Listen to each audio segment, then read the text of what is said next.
Film Vault. Welcome everyone to the Film Vault. That's Anderson. I'm Bryan, your host for today. Top 5 stunts. Top 5 stunts seems appropriate with The Fall Guy in theaters, which we'll have a review of, by the way, as well as an assigned film from the listener and a signed film from our producer. Well, that's not a film. Viewing really, experience. Content. Well done. Devs indeed. How many episodes did you get in? 4. 4. Yeah. Well, extra work. Between us, we did 3. There's really You did 2, you son of a bitch. I only got 2. Really? I was only able to get 2. Brian tapped out. I mean, look at me. Look at how tired I am. Actually, look at I'm this. tired too. You know what I'm I'm tired. I can show you my phone. It's like 5 hours of sleep the last 3 nights in a row because trying to get shit done. I'm too tired to look at your phone. You've been consumed by the Drake and Kendrick Lamar. I do not care, even a little. Are you tired from cutting your own hair? You saying it's a bad cut? I'm saying it looks homemade. Really? Well, this is a homemade cut. You have no hair, Brian. I still buzz it every couple of Wait, days. you're starting by giving me the business? No, this is not I'm how the saying show it looks, goes. It's a fine haircut that DIY. I drove across town. In fact, I waited for my girl who was suffering some emotional issues because of family stuff, and she couldn't be at work. So I'm like, I'll just go full hippie until you're back. I waited, and now you're telling me that it's tough week to have no camera. hair. Oh, we have camera. Not for you. I need a little more juice. I need to hear a little more of me. Yeah. Well, Brian's just so quiet. He's got to get on that thing. Sorry about It's going to be a fantastic show. I had a really good time checking out all the stunts, and we're gonna shine a light. This was a fun one. The unsung heroes, as they say, right? Well But I tried to avoid having people who. God, the life of a fucking stuntman, man. I was feeling their frustration while doing the research for them, and it's not the first time I've ever had these thoughts. But these fuckers, men and women, like. We saw it in The Fall Guy to an extent, or there's a little bit of that in that silly movie that we're going to talk about here in a second. But these people, yeah, sure, they're living the dream. They get to do really fun, cool stuff and get paid decently for it, but they get a fraction of what the stars get. A lot of dumb people are out there feel like the stars do their own stunts, whether they do or not. Which I'm sure is part of the origin, right, of the stunt man. What do you mean? Is to gas up the star, to trick the audience into thinking probably back in the day. They did it. Would, and there was probably no contracts, and they didn't even get credits, I would imagine. Yeah, it's like, we'll pay you under the table, and you're going to pretend you're... But I mean, I came across many stories where it's like people thought that Jamie Lee Curtis did her own stunts for years. I thought that because I was told that, but it turns out there was a woman who was doing So the fact that even when everything's said and done, whenever we hear about stunts, the first thing that people are going to say is Tom Cruise, probably, right? Yeah. Which it is cool. He does his own stunts. Not on my list today. But there are thousands of people who do stunts and arguably make the best parts of most movies and are unknown. Not getting crazy, but like I where I can, I'm shining. Saying that we got the name of the person and a little background on him. Yeah. I did. I enjoyed the research. This is a fun one to research because at the end of the day, you're watching tons of very fun, exciting clips. And the behind the scenes is fun because I'm not a giant action guy, but I love a good set piece, and I love some really inventive, cool, hard to pull off action sequences, which is what we're going to be looking at today, obviously.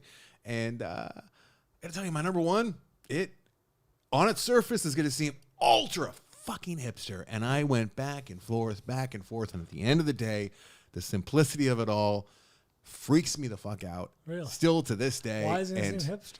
Because it's Nanook of the North? We go way back. Oh. And it's a Inuit killing a seal. That's way back. Prehistoric times. Nanook of the North. You ever seen that Nanook of the North? Get the fuck out of here. How do you not see movies? That upsets you. I got a lot of bad news for you. You don't see all of Devs or the 3 episodes that were assigned? Alex Garland's masterpiece, Devs? Devs was good. I was intrigued to see another episode, but I ran out of He time. didn't, but he was intrigued. Yeah. What'd you do this week that was so busy? I researched stunts. What else did you do that was Saw so the busy? Fall Guy 1.5 times. Did you see it 1.5 times? We'll get into that. Oh, Jesus. There better have been a fucking fire alarm in that theater. Some happened. There was a technical issue. Had to All go right. back. Let's hear what the list is. Oh, wait. I got a little bit of business at the top. A little more Andy. Live show, July. Right, Ooh. we're doing that. And then, Brian, you seen Little Monsters? Many times. You serious? No. Maybe watching Little Monsters here in the near future. All right. Not at all. Never seen it. As a watch along, or am I being assigned? A sign. All right. Ass-eined. 89 film? Yeah. 89. Okay, we're not going to spend too much time on this. I should have asked you off air. I realized the air is on my way. Fred Savage. Yes, this is what we'll be watching this week coming up, thanks to one Travis Berry. He's You're owed. not assigning of listeners. It'd be a weird place for me to just assign. Oh, wait till you. If I win gambling, wait till you hear what I'm assigning you, bald fucker. Oh, yeah. Is it Devs? God, episode 3? It's the gonna rest be of Devs, episode 4, 5, and 6. Fuck to the yes, Brian. Oh God, I hope I win. Fix it, Avery. If I don't, fix it. I'll do some juicing. I just need 14,000 votes. Come on. I just need. You will win eventually. I have no doubt about that. Okay, let's go. Fanfliction. I can't put the camera on you because I got a different setup. That's fine. I don't need it. I don't need it. That's it. After that, now you get camera. Fanfliction compiled by. Don't give him my camera. I'm gonna handhold this son of a Wow. bitch. My on call. Verite. Little found footage. Devin Miller on Instagram Dev. saw The Fall Guy. I don't understand why Anderson prejudges movies and decides you won't see them just based on a trailer or a poster or a concept. You guys are professional movie critics. Wow. You should be seeing and discussing every new wide release. Very odd review of The Fall Guy. Wow. Anyway, Calling you out, bro. What movie does did that I feel? see? I think this is about does the it fucking feel? Frankenstein's Lisa's Monster or whatever, because people are losing their shit that I will not see that movie. They're like, you have to see it. It's great. It's awesome. It's one of the greatest movies ever. I'm like, it doesn't look like it. I kind What of is such a I like guy? the trailer. You like the trailer I really like the trailer. I know. I don't know why. of the Lisa's Frankenstein? Yes. Is that what it's called? Yeah. I don't know why. We're gonna end up watching that thing, and I'm probably gonna end up loving it. But right now in this moment in time, I hate the idea of it. It's one of those things where, you have a crush on a girl in your class and people are like, why? You're like, I don't know. But She got that it she's factor. got something. There's something there. Anyway, I really enjoyed The Fall Guy. Sure, it had some eye rolls. Wait, he's but- not gonna give me any examples of how I'm letting him down. No, he's not. Devin, please know write what you in some did. examples of how Andy has let you down. You know what you did. Sure, it had some eye rolls, but overall, this is what the theater experience is all about. Great action, comedy, spectacle, bona fide stars. This was fun from start to finish. Fun. And this was written by Brian. Spooky Donkey 513 on Reddit saw The Fall Guy. I did not like this film. Felt to me like a Frank movie with an overly predictable storyline. Chemistry between Ryan Gosling and Emily Blunt was fine, but I didn't care about the romance plot. Furthermore, Hurtful. the action scenes were well shot, but I had no investment in the Ooh. Aaron Taylor Johnson B plot. This just in. Lisa Frankenstein is streaming on Peacock. I mean, if I had to pin down my biggest complaint, it was the script itself, which had me muttering "fuck" to myself multiple times during the fourth wall breaking split screen scene. There were funny moments, solid action scenes, and I especially appreciated the end credits scene, but this movie was not for me. 3 out of 5 stars. Do you want to guess Still the positive. FET score for the people? I'm going to guess it's high. I'm going to guess 80. 85. 84. 80 on the dot. Ooh, I win. look at you. Okay, so we'll be watching Devs. Season 2. Spooky Donkey 513. I lost camera time after I talked about Lisa Frankenstein. Also saw Boy Kills World. For good things. If a graphic novel and a video bad game thing. had a baby, you would get this movie. I feel like we heard this last week. Didn't Stop we not? streaming. You're hearing it again. It has minimal world building or plot, but the non-stop action doesn't give you much time to think about that. I generally enjoyed this, but the chaotic camera work during action scenes is really annoying. Oh, I wish I was still holding your camera. I could. You could shake it. Yeah, Yeah. I already was. Quinn Copeland was great as Mira, and I look forward to seeing more of her in the future, while Skarsgård's performance gives me hope that the Crow remake might not be a total turd. I'd love to have seen a more fleshed out version of this, but it was still a fun watch. 3 out of 5. That's Boy Kills World. Spooky Donkeys, Mr. 3.5 and 3 out of 5 5-star man. Is he doing like multiple reviews here? He did back to back. Interesting. Big presence. Yeah. He's coming from my seat. Cody Horton on Facebook saw Unfrosted. I'm curious about this. Oh, I gave this a shot because of the sheer talent in the cast. But this was not very funny. And despite a good premise, the script went nowhere. I cannot recommend this to anyone. All right. No problem. It took a turn. Reese Miller on Instagram saw Late Night with the Devil. All right. Holy shit. This is my favorite movie I've seen this year so far. All right. He has in Civil War, obviously. It's brutal and well made. And Das Malchin is so charming and wonderful. Give this man more lead roles. Not sure if this is made for Anderson and Bryan, but I would love to hear what they think of it. It is good news. It's streaming on Shudder and on AMC. You might hear what one of us thinks of it. At Z in Oregon. This week. Oh, yeah. I'll be talking about it next week. So Okay, I'll settle down. Yeah. Sorry. So how about you cram it? At Z in Oregon on X, in honor of the passing of O.J. Simpson, I watched all 5 episodes An honor. of O.J. Made in America on Netflix. Guys, I have some bad news. I think O.J. did it. All right, well, wait till you hear the other side. If you have not seen O.J. Made in America, watch that. I think it's the greatest documentary I've ever seen committed to film. Unbelievable. Hoop Dreams is kind of better, as well as there's some great ones. It's Let's just leave it at that. But Oh, it it is is like fantastic. 9 hours worth of greatness. Especially, Sustains. I feel like if you did not grow up with OJ and didn't get why he was famous pre-murder, I think that does a really good job of illustrating that. Well, I learned a whole bunch about OJ because I didn't know like I got to see 2 sides of OJ, which Yeah. I did not know. Because they showed just how sleazy he became too afterwards. Yeah, right? Yeah. Because and you love him when it starts. You go, this guy's got it. He's charismatic. And you realize that he he was was doing beloved. a character the entire time. Yes, because he's and a then as soon as sociopath. like the jig was up, he's like, I guess I'll just be Easy. me. Hello, Twitter world. It's like, fuck. If I did it, Ugh. what a cool guy. What a cool guy. Yeah, USC. He was actually a normal, nice guy before he went to USC. Product Well, of the that's US. what turned him? That's what turned him. Oh, Yeah. jeez. Christy, better watch out. Buffalo tried. Buffalo tried to get him back on the right track. Oh, but, yeah, that's right. The Bills were doing their best to get him back on the straight and narrow. I saw The damage was done. another little film. What'd you see there, buddy? Doesn't require a deep dive, but a little quick shout out to I sent it to both of you guys. The Contestant on Hulu. Yes, I know. This one should be seen by me as well by this time this next is week. the Japanese. Yeah. Should I save this as well? I can't make any promises that I'll be able to watch it, but I would like to. I'll have do a this quick little late flick night with the flash. dev. It's not the style of documentary filmmaking that's going to blow you away. They're not reinventing the wheel. All right, coming up next. But the It's a subject. right? It's actual all about the subject matter is yeah. very compelling. It's about a Japanese game show from the late 90s where they locked a 22-year-old in a room naked for over a year, and he could only live off prizes he won from the back of magazines or through phone and radio contests. And they televised his life every minute of the day on the internet 24/7. So they kind of pioneered that.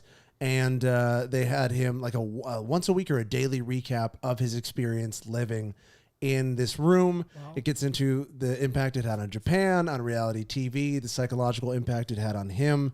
I wish it got into a little more of where his life is now. When was this? 1999. And you find out what the origin of the eggplant emoji being a dick is from. Oh, really? Which is, yes. I've always wondered. I thought it was kind of a stretch, kind of a reach. Well, Yeah, but apparently it comes clean. apparently this is the bona fide origin. I just realized that stretch and reach could both be considered like emphatic, with Sure. the reach around and the stretching of the wing. I didn't really ever notice that until just now. Here we go. It's a scant 90 minutes. Here we are. I think it's fun. I think it's worth your time purely based on the subject matter, and I think you're really gonna like the Japanese TV producer whose brainchild this was. Is he a he's character? Yes, and the way he speaks, I will never forget. Well, I still have like 3 episodes of Shogun. Shogun. So it's gonna be Kagiri-sama. tough because somebody, a number of you, talked me into watching Shogun, and boy, am I not thinking that it's the greatest thing ever. I have no fucking clue what's who's killing who or why. You I shit don't give a sucking shit. bastard, leave the Japans. I don't care. I like it when he's doing all that, and I like a couple of the leader character, like the main dude, like the main leader guy. I don't really care much for her one way or the You other. gotta I love the don't really care. cheeky guy who's constantly betraying Oh, both I like sides. that guy. Yeah, but He's got it. They're like he's like the most evil fuck in the world, where he just wants to see like how far what a man will do as he's being boiled to death, and then they just kind of get away from that. They're like, let's make this guy kind of likable. Like I feel like there's some there's some issues. Have you seen the sweet Playboy brother of Toranaga? Oh yeah, He's pretty good. he's not to be trusted. He's pretty good. It's okay. It's an okay show. It's all right. Toranaga-sama. An okay show that you must finish. I have to, Brian. I think the wife's in too because she thinks that it's leading to. Don't say anything, but leading to like the rise of the British Empire, which she might be onto something there. Like it seems like Spoiler. not the rise necessarily, but the consolidation, the Consolidation. consolidation, and we'll see. I'll always hate the Portuguese. I know that. It's really turned me against the Portuguese. You should like Japanese culture at that time, Brian, because they really accentuated and celebrated male pattern baldness. What's the name of They the show? really did. Yeah, Like if We're the gonna higher see- you rank, the bigger your cul-de-sac is. All right, let's do a show. Brian would be the Shogun. He would be Seriously? Shogun. I might be the emperor, like a divine figure. You would be, yeah. We need the fan art. Please make some fan art with What's Brian. with the fan art this week? I don't understand. Did someone do that while they were sleeping? And they're like, hey, how did I do that while I was asleep? What the fuck? I haven't seen it. You haven't seen it? Wait till you see it. I wait till the moment. It's one of those, like, my kid could do that for sure. Atticus has never I don't ever. mind that. I don't mind that. I think if I left him with the computer and I just opened Photoshop and put the images, like, he would be able to do it. Pretty sure. It's like it's a punk rock listener art. Yeah, I don't mind that. It's just Very power. DIY. It's just power chords. You know. Yeah. It's about the feeling and the impact. One of the best. One of the best ones he had was a hand drawn. I like the hand drawn. Christmas time. This looks like stamps were used. Like, Was like that the there one might with the thought bubble of Carano thinking of your wives, or was that a different one? How dare you? I think it was Tessa opening a copy. Oh no, I see that. I see that every day. My buddy Border made a placemat, and Atticus just uses it every single day. It's the best. It's For fucking context, what is the? It's hard to explain. You know We've done it better. a I few think times. Aren't you outside my window? So with it's- the globes of Christmas. Yeah. Yes. It's like Ghost. It's a like version an of me. episode Scrooge, Christmas Carol. Right. So I'm seeing the future, right? And it's because he created it. Jeff Pranksky created it and drew it. He's a very good artist. During the time that Roadhead was coming out through crowdfunding, and I was working on Groupers. Groupers had not yet been released, and I'm staring inside of Brian's living room, and Brian's sitting in a Tessa's not even born yet. Christy, Brian's wife, is pregnant with Tessa at this time that he drew this, and so it's a future. A look at the future, so good. and he's sitting in like a lazy boy. Brian is. And right by the fireplace, and then his bald daughter is running from. She's fully bald. She's probably like 6 or 7 years old. She's running from the Christmas So tree. it's current day. How dare you? Where do I find this? And she's running from the Christmas tree, and she has just opened a gift, and it was a double feature, like crowdfunded movie double feature or something. Groupers has been discarded. It's sitting on the ground behind her, and she's holding Roadhead in her hand, and she's in the. It says, "It's just what I always wanted, Dad." And smugly preening Brian sitting in the lazy boy, wiping a tear from his eye. And here's the best part. And there's an angry me, like from the future, staring in the window from the back. And there's the best part. Above on the mantle, above the fireplace, a picture of Brian, a portrait of Brian, a portrait of himself. Oh, God. Did you find it? No. Like what was it? Greener grass. Greener grass. The Oh pictures well, no, on that was the bit there was that she replaced all the family pictures with her own picture. Greener grass. Oh, thank you, Chad Ice, for greener grass. All right, let's do a show. Enough fucking inside baseball here. Let's talk movies. So it was The Contestant, if you guys want to check it out on Hulu. Hey, Brian and I saw a movie called The Fall Guy. I'm Brian, take it away. in vain for the listener. What? Yeah, we'll find out some other time. Somebody will send it to you, I'm sure. Brian, The Fall Guy, take it away. Fall Guy is a 2024 film directed by David Leitch, starring Ryan Gosling, Emily Blunt, Aaron Taylor Johnson, Winston Duke, Hannah Waddingham of Ted Lasso fame. Yes? He didn't do it. I'm impressed. What? Didn't do the titular Fall Guy. Oh, no. I might be on that. No, you're not. You just forgot. Go ahead. You're right. 83% Rotten Tomatoes. This is in theaters now. Anderson. I have a theory on The Fall Guy. All right. Stick with me on this. All right, sticking. You've already tipped your hand a little bit because you called it ridiculous, I think, at one point. Silly. Silly, Yeah. you called it. The Fall Guy is silly. I feel like it's a... Did you see this? No. All right, turn your mic off. Oh, God, that yeah. listener would not be happy with you. This is a good, bad movie. Mm-hmm. There are lots of problems with this movie. The plot is absurd. Like, absurd to the point where I wasn't confused. I was just like, this Don't is- care. This is what we're doing. No, not worthy of following. The character motivation in general is suspect across the board. Emily Blunt's character is a mess. It's her desires and emotions and wants are Nothing's earned. very inconsistent, and not like in a real life way. Like, she's a very complex character in like a underwritten way. That said, This movie's very high in the fun scale. It is. It's high on the fun scale. This movie slaps, as the kids say. Don't say that, Well, Brian. it's fun. Slap's not the right word, but it's a fun movie. I'd be lying. This is a great way to spend 2 hours. And yeah, doing disservice to say that I didn't enjoy myself. I laughed throughout this movie whenever the two of them were talking. There was some great quips. There was some great dialogue. The chemistry was great. Ryan Gosling crushes. There was a new soft version of her that I haven't seen too often. Usually she's kicking ass when we see her, and I liked that version of her. Her character, like you said, You're right. Whether it's in Devil Wears Prada, she's kind of biting and caustic, or if it's in like Edge of Tomorrow or Looper, she's an ass kicker. Well, you were saying off air, you like when women are soft and feminine. That's what that's all. The only way I respond to women is if they're taking care of them. So this is up your alley. No, so I loved all that, and there was plenty of good dialogue and the stuff that I respond to. However, what it was wrapped in was this absurd, over the top, fun movie for the sake of stunts, which I get. Sure. It's and the stunts were as advertised. They were pretty spectacular. They were. Unfortunately, the story just it didn't ever find its tonal footing for me, because the story is absurd. It's not that dissimilar to other things that we've seen a little bit, and it wasn't silly enough to get me to like think, okay, because like the dialogue and their characters together worked on a level, and there's a lot about this movie that did work. I agree with the characters and the chemistry, and with the story. Is it Big Lebowski-esque, where ultimately it didn't matter what happened and you wish you would have just enjoyed it for what it was? The movie, or is it one of those ones where it actually does matter and that it drags matters, it down? but it's so okay. It was Mr. and Mrs. Smith, right? Which Leach worked on as well. Like, it's just so silly and over the top. It's just like dialogue going back and forth and funny quips. All right, here's where the movie lost me. There's a certain scene where it's just like, oh, we're doing this now, because I was kind of on board and like ready to take this ride and kind of buy in and like it more than I do.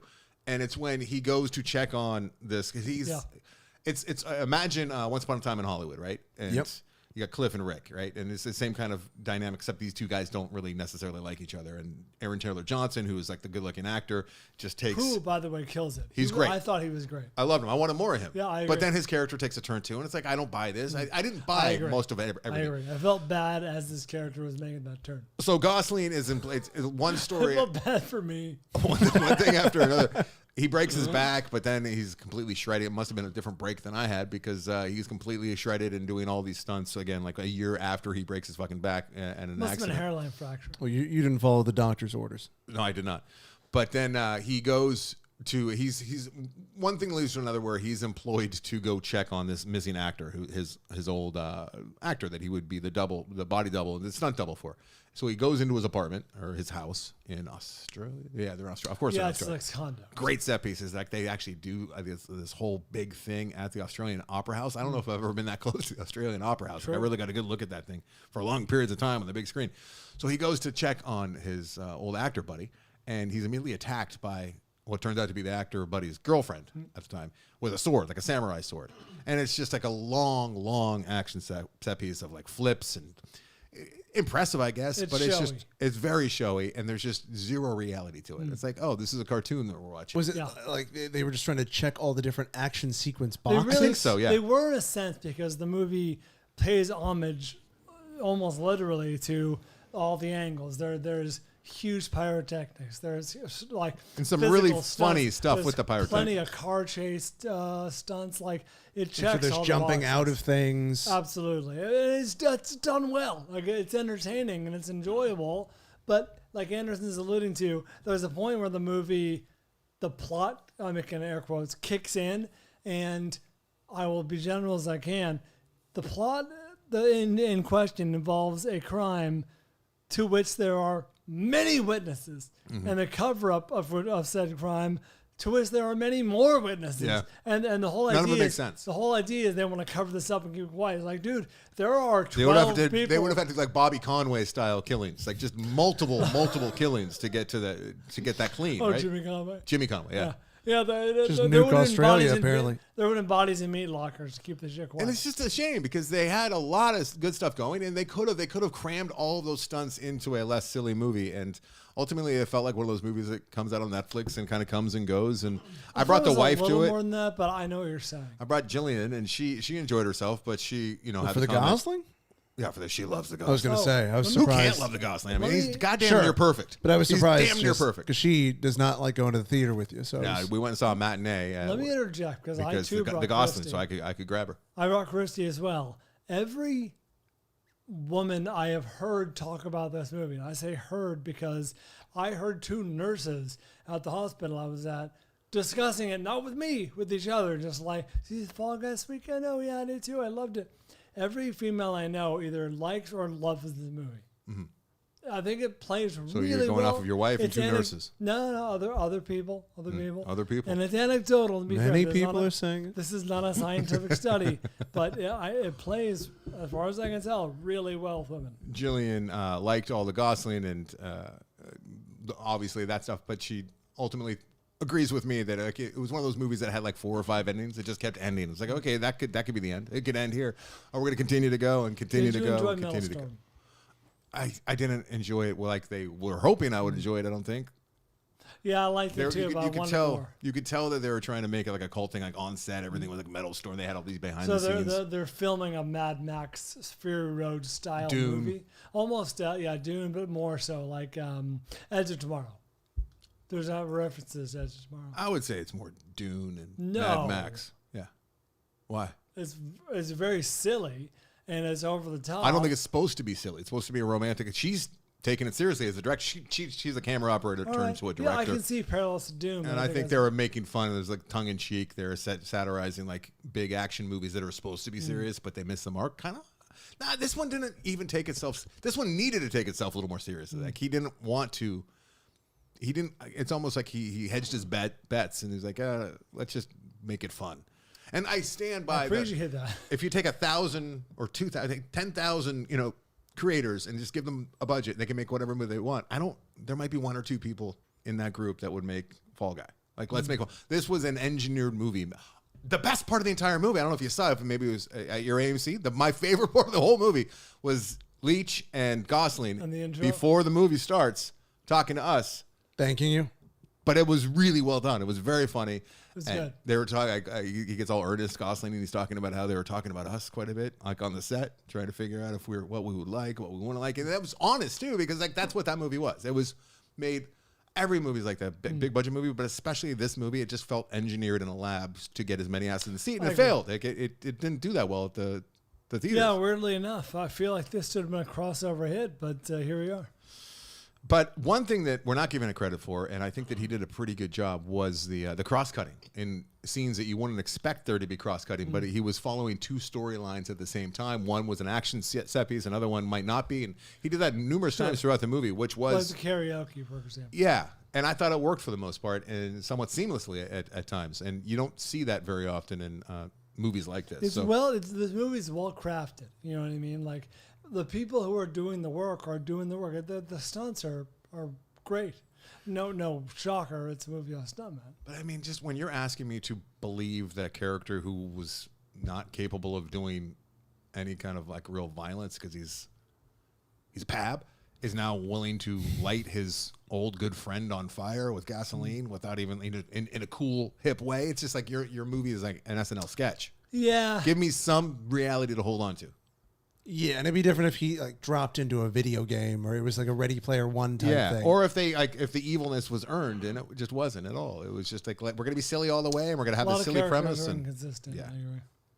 That said, fun. Oh God, that Aaron Taylor Johnson and He Gosling was great. and Blunt was great. The 3 leads, I want more of all of them somehow. I need Graham Moore. I don't know. Emily Blunt deserved more. You know what I mean? Like, her character was so blah. A little bit blah. Yeah, she was like, yeah. There's some funny stuff. There was some very funny stuff. I laughed throughout. This is a solid 3.5 star like fun movie. And I would encourage people who are on the fence. If you're on the fence, this is best seen at a theater. I mean, the spectacle is huge. Yeah. So, Agreed. plunk down. Agreed. All right. I would have liked it more if it was a little better. I agree with that. Yeah. No, I agree. I would have liked this movie more if it was a little I better. enjoyed, but ultimately it's a 3-star movie. Yeah. But fun, like a fun 3-star. I'm going to say movie. 3.5 because of the Gosling, the Taylor Johnson, and the Blunt. Enjoyable. Yeah. Do you know it's the opposite of that? The Das Mulch works very well on the TV at home. What are you saying right now? What's The- happening? So you said Late you have to night. see it in theaters. Don't Yeah. waste your time. Oh. Late Night with the Devil. Yeah. I'll briefly set it up. It's shot in real time, and it's just if you took basically like an episode of Carson from the 70s Okay. and played it in its entirety, including what happens behind the scenes. All right. So it feels like you're watching an old late night show. It's not a on your one or television. anything, right? No, Okay. but it did make me think of this topic, which could be top 5 movies shot in real time. Yeah, I think we've tried to do that or thought about doing that. Because I but know we you've haven't done quite shot in that a yet. day, but I Yeah. don't know. What, This real is time? different. This is in Limited. real time. We got only a few.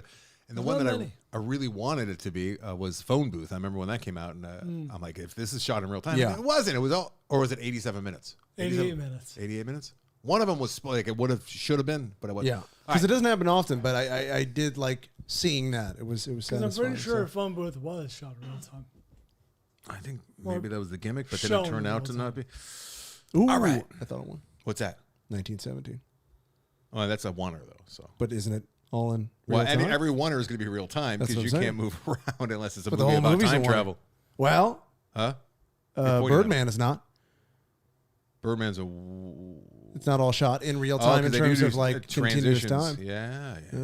Okay, look at you, fancy boy. Top 5. Fancy boy. Top 5 shot in real time. We're gonna start drinking whiskey here in a minute because if this show's not messy enough, just wait. It's about to yeah, get- just Speaking of messy, commercial. let's Go to take a break? quick break. Yeah, and then we'll come back talk more movies. Coming up next, we got a review of Devs, at least the first 2 And episodes. Serenity, buddy. And Serene. Did you say Serenity at the top of the show? I said you assigned a film. Avery assigned a film.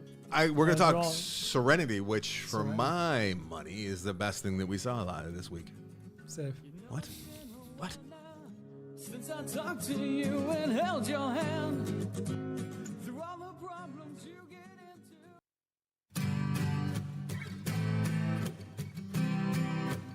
into. Welcome back. Time to talk about what do you call it? Devs or Serenity? Serenity. We'll make Avery wait. Serenity was Hurtful. assigned to us by Eric Robbins. Eric Robbins. Thank you, Eric Robbins, My boy. for assigning us Serenity. 2005 film written and directed by Joss Whedon. Nathan Fillion stars along with Gina Torres, Alan Tudyk, Marina Baccarin, Adam Baldwin, Jules Vern. State, whatever. Sean Maher, this light's killing me. Summer Glau, Chiwetel Ejiofor, and Sarah Paulson. Yes. Sarah Paulson has a small. All right, there you go. There you go. Ah, Jesus. All right, Her name was Sarah I Paulson. think we just stop doing the goddamn video. How Her about that? name was Sarah Paulson. This studio setup is not conducive to Nailed it. shooting it properly. 82% Rotten Tomatoes. This can be rented across many platforms. This is, you have to catch us up, Anderson. What is the relation to Firefly? Well, it's the entire same universe, crew, ship, storyline, everything is a continuation. Direct sequel, right? Direct, yeah, because what happened was Firefly. Poor Firefly. So Firefly had a real cult following, and you could probably see why from these characters, assuming you responded to them the way that I did, the way that a lot of people did, a lot of nerds did, me included. And it was in a day. And actually, there's a great honest trailers about Firefly. I don't know if you've seen that. It's like I 8 don't minutes think so. long. And it's like, it pretty much sets it up like in a day before nerds got their way with everything by whining and bitching about things on social media. There was a show called Firefly. Firefly was so fucked up the way that they rolled it out, released it, and did not market it properly.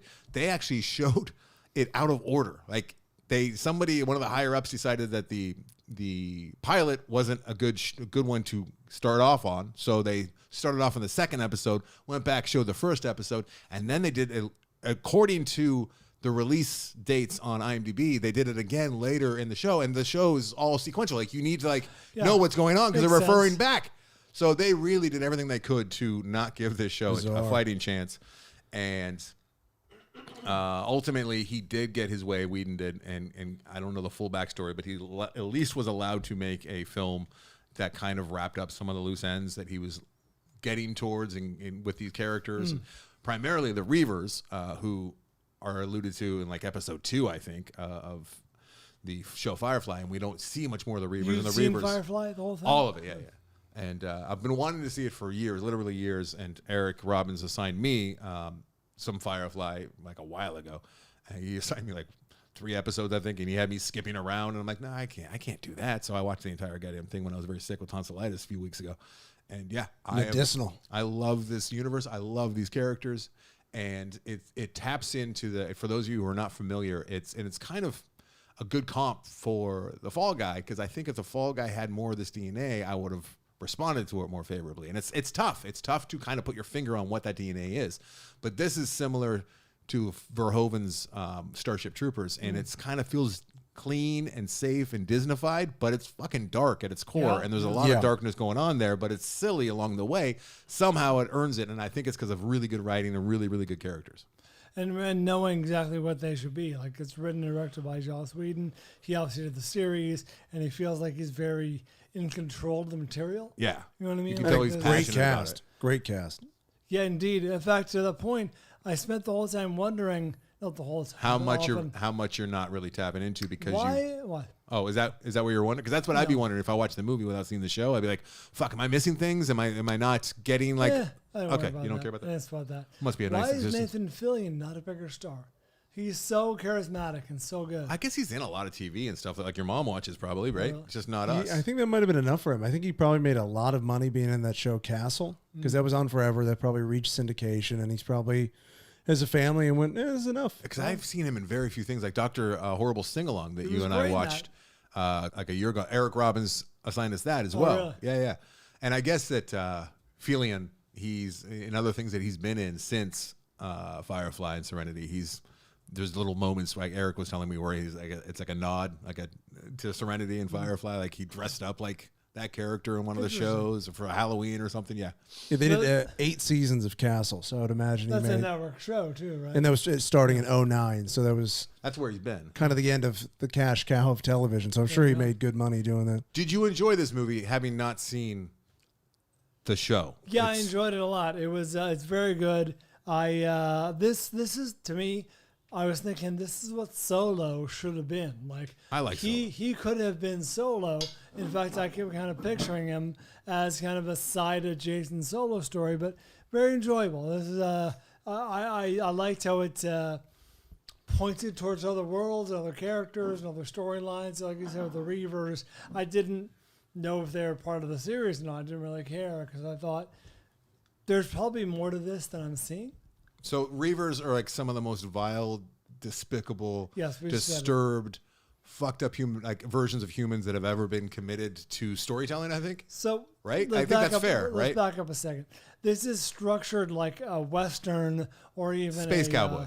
Space Cowboy, or even like a pirate movie, right? This is a band of anti-heroes who are kind of going about the galaxy and happening upon this character or that character or this adventure or whatever. The story of Firefly it's pretty well fleshed out. Where Tell it's supposed to be in the distant future. We've used up all the resources on Earth, and we've figured out scientifically we found other solar systems, and we terraforming them and turning them into terraforming them and turning them into places that we can all live, so we could leave our dying Earth, and then the Alliance comes into being, and the Alliance Ruin another planet. The Alliance is trying to be in charge of all of the different planets, and then there's some like outliers who are like, "Hey, fuck you! You don't take kindly to people telling us what to do." And that's these guys. That's these guys that are the rebels that we're following, much like Star Wars, and we're in the Alliance. The is interior much of the like ship is Nazis. very Millennium Falcon. Yeah. In terms of the Did feel they and the say vibe. what year this is supposed to take place in? Oh, they don't get into that. Okay, because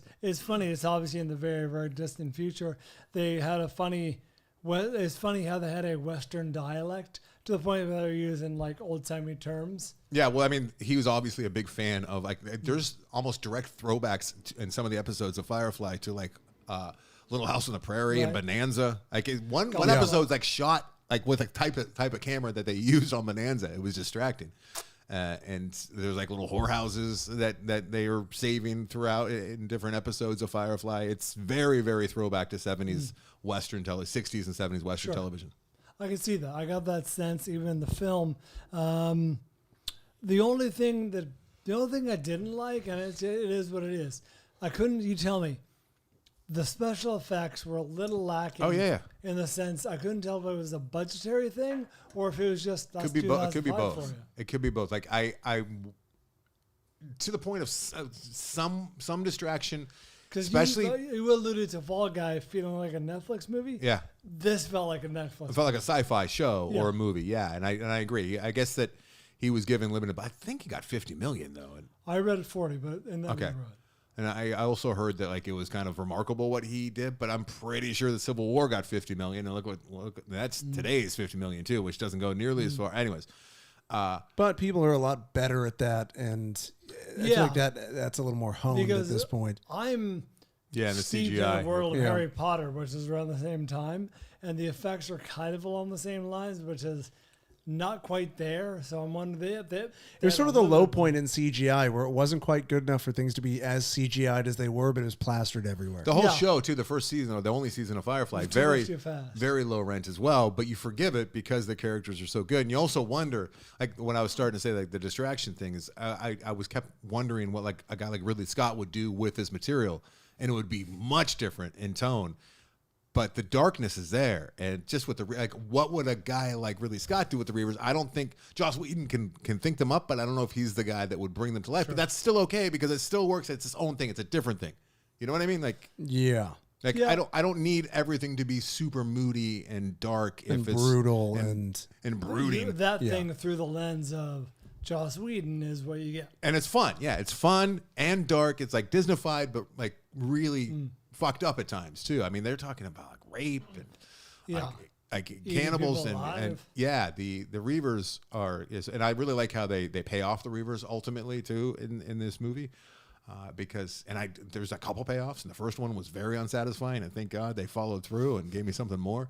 Yeah, but I do like the idea of down the road maybe more serious. I don't want to say more serious, but like somebody who's more adept at telling Sure. a dark version of maybe just the Reaver story I was gonna say with some other characters, maybe dealing with the Reavers. I don't know. I like the Reavers though. I agree. I like that whole crew. Can I do a footnote to this if you're done talking about Serenity? I am. You mentioned Ridley Scott. I was about to bring this up. Yeah. I went to see the Alien re-release. Mm-hmm. Pretty sweet. In theaters. Didn't have time to watch Crazy. Dabs, but you had time to go watch. That's part of the reason why, yeah. Yeah, I would imagine. Wait, and 1.5 times the Fall Guy. Wait, what happened there? Oh, yeah, there was a technical issue. The wanna sound get right went on the out mic. with like 12 minutes left. It's the best part of the movie. Kind of is. Yeah. Thankfully, I saw whatever. So I went back the next day. So Christy never saw the end. She saw the end. She didn't hear the end. Oh, you got sat through? I know. Really? Get up and leave. Well, we sat there thinking that they were going to reset it, and they never did. Mm-hmm. So I went back the next day, watched the final 20 minutes. Enjoyable. That's all I'm saying. Glad I like the commitment, though. It's good that you went back. Enjoyable.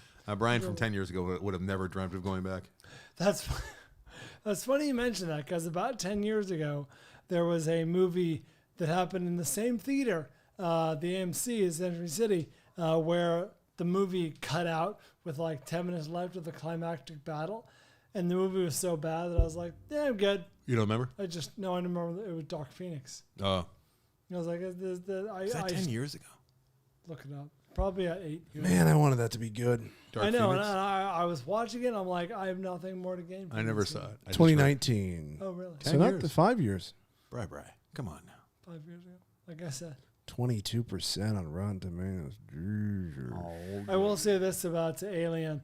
I enjoyed the opening discussion between Fed Alvarez and Ridley Scott. Yeah, it provided a lot of good insight. Thank you, April. Because never have I felt more vindicated than when my good friend, my pal, my love, Ridley Scott, referred to Alien. He's like, we're making a horror movie. It's not sci-fi. Well, that's it's a horror. known thing. Too many people read think that numerous If times. it takes place in outer space, it's sci-fi. Not true. That's Oh a my horror God! movie. Look at you! Stop it! there's It's a no- horror. there's It's no- a horror sci-fi there's no movie. science. Settle the fuck down. the science? There's a lot of science There's in no there. science. There's absolutely science. Don't confuse science technology. Oh Jesus! And now I'm gonna get the emails. Guys, send them to. Can I just give you your fucking email address? Because they sent it to me so I can forward it to you, and I don't want to. I don't want to hear about how wrong he is. Contact@tfv.com.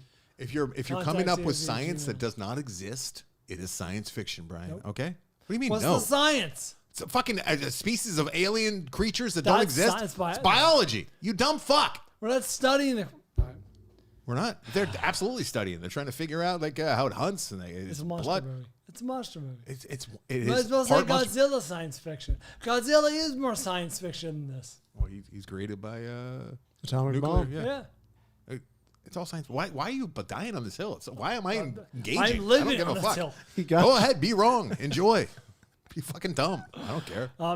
Me and my buddy Ridley know what's going on. Did Ridley come on and say, "I just want to let you know there is no science in this. It's not science fiction." If you implied. quote that, It was heavily implied. did he talk about how great it is? How great was it? The movie, because he does that. He talked about how he thought a lot of the sets looked like shit, which surprised me because they look amazing. He wasn't selling us on the movie. We were already inside. Really? To see it, yeah. Really? Because I heard him on Marin, and he would just every movie that came up of his, he would go, "Oh, it's a great one," and he would just go. Oh, you can tell he likes Alien, but in his mind, it was sort of a low budget piece of shit that couldn't touch 2001. Because he mentions 2001, right? He talks about how he saw that and he it was really affected him. inspired by seeing 2001.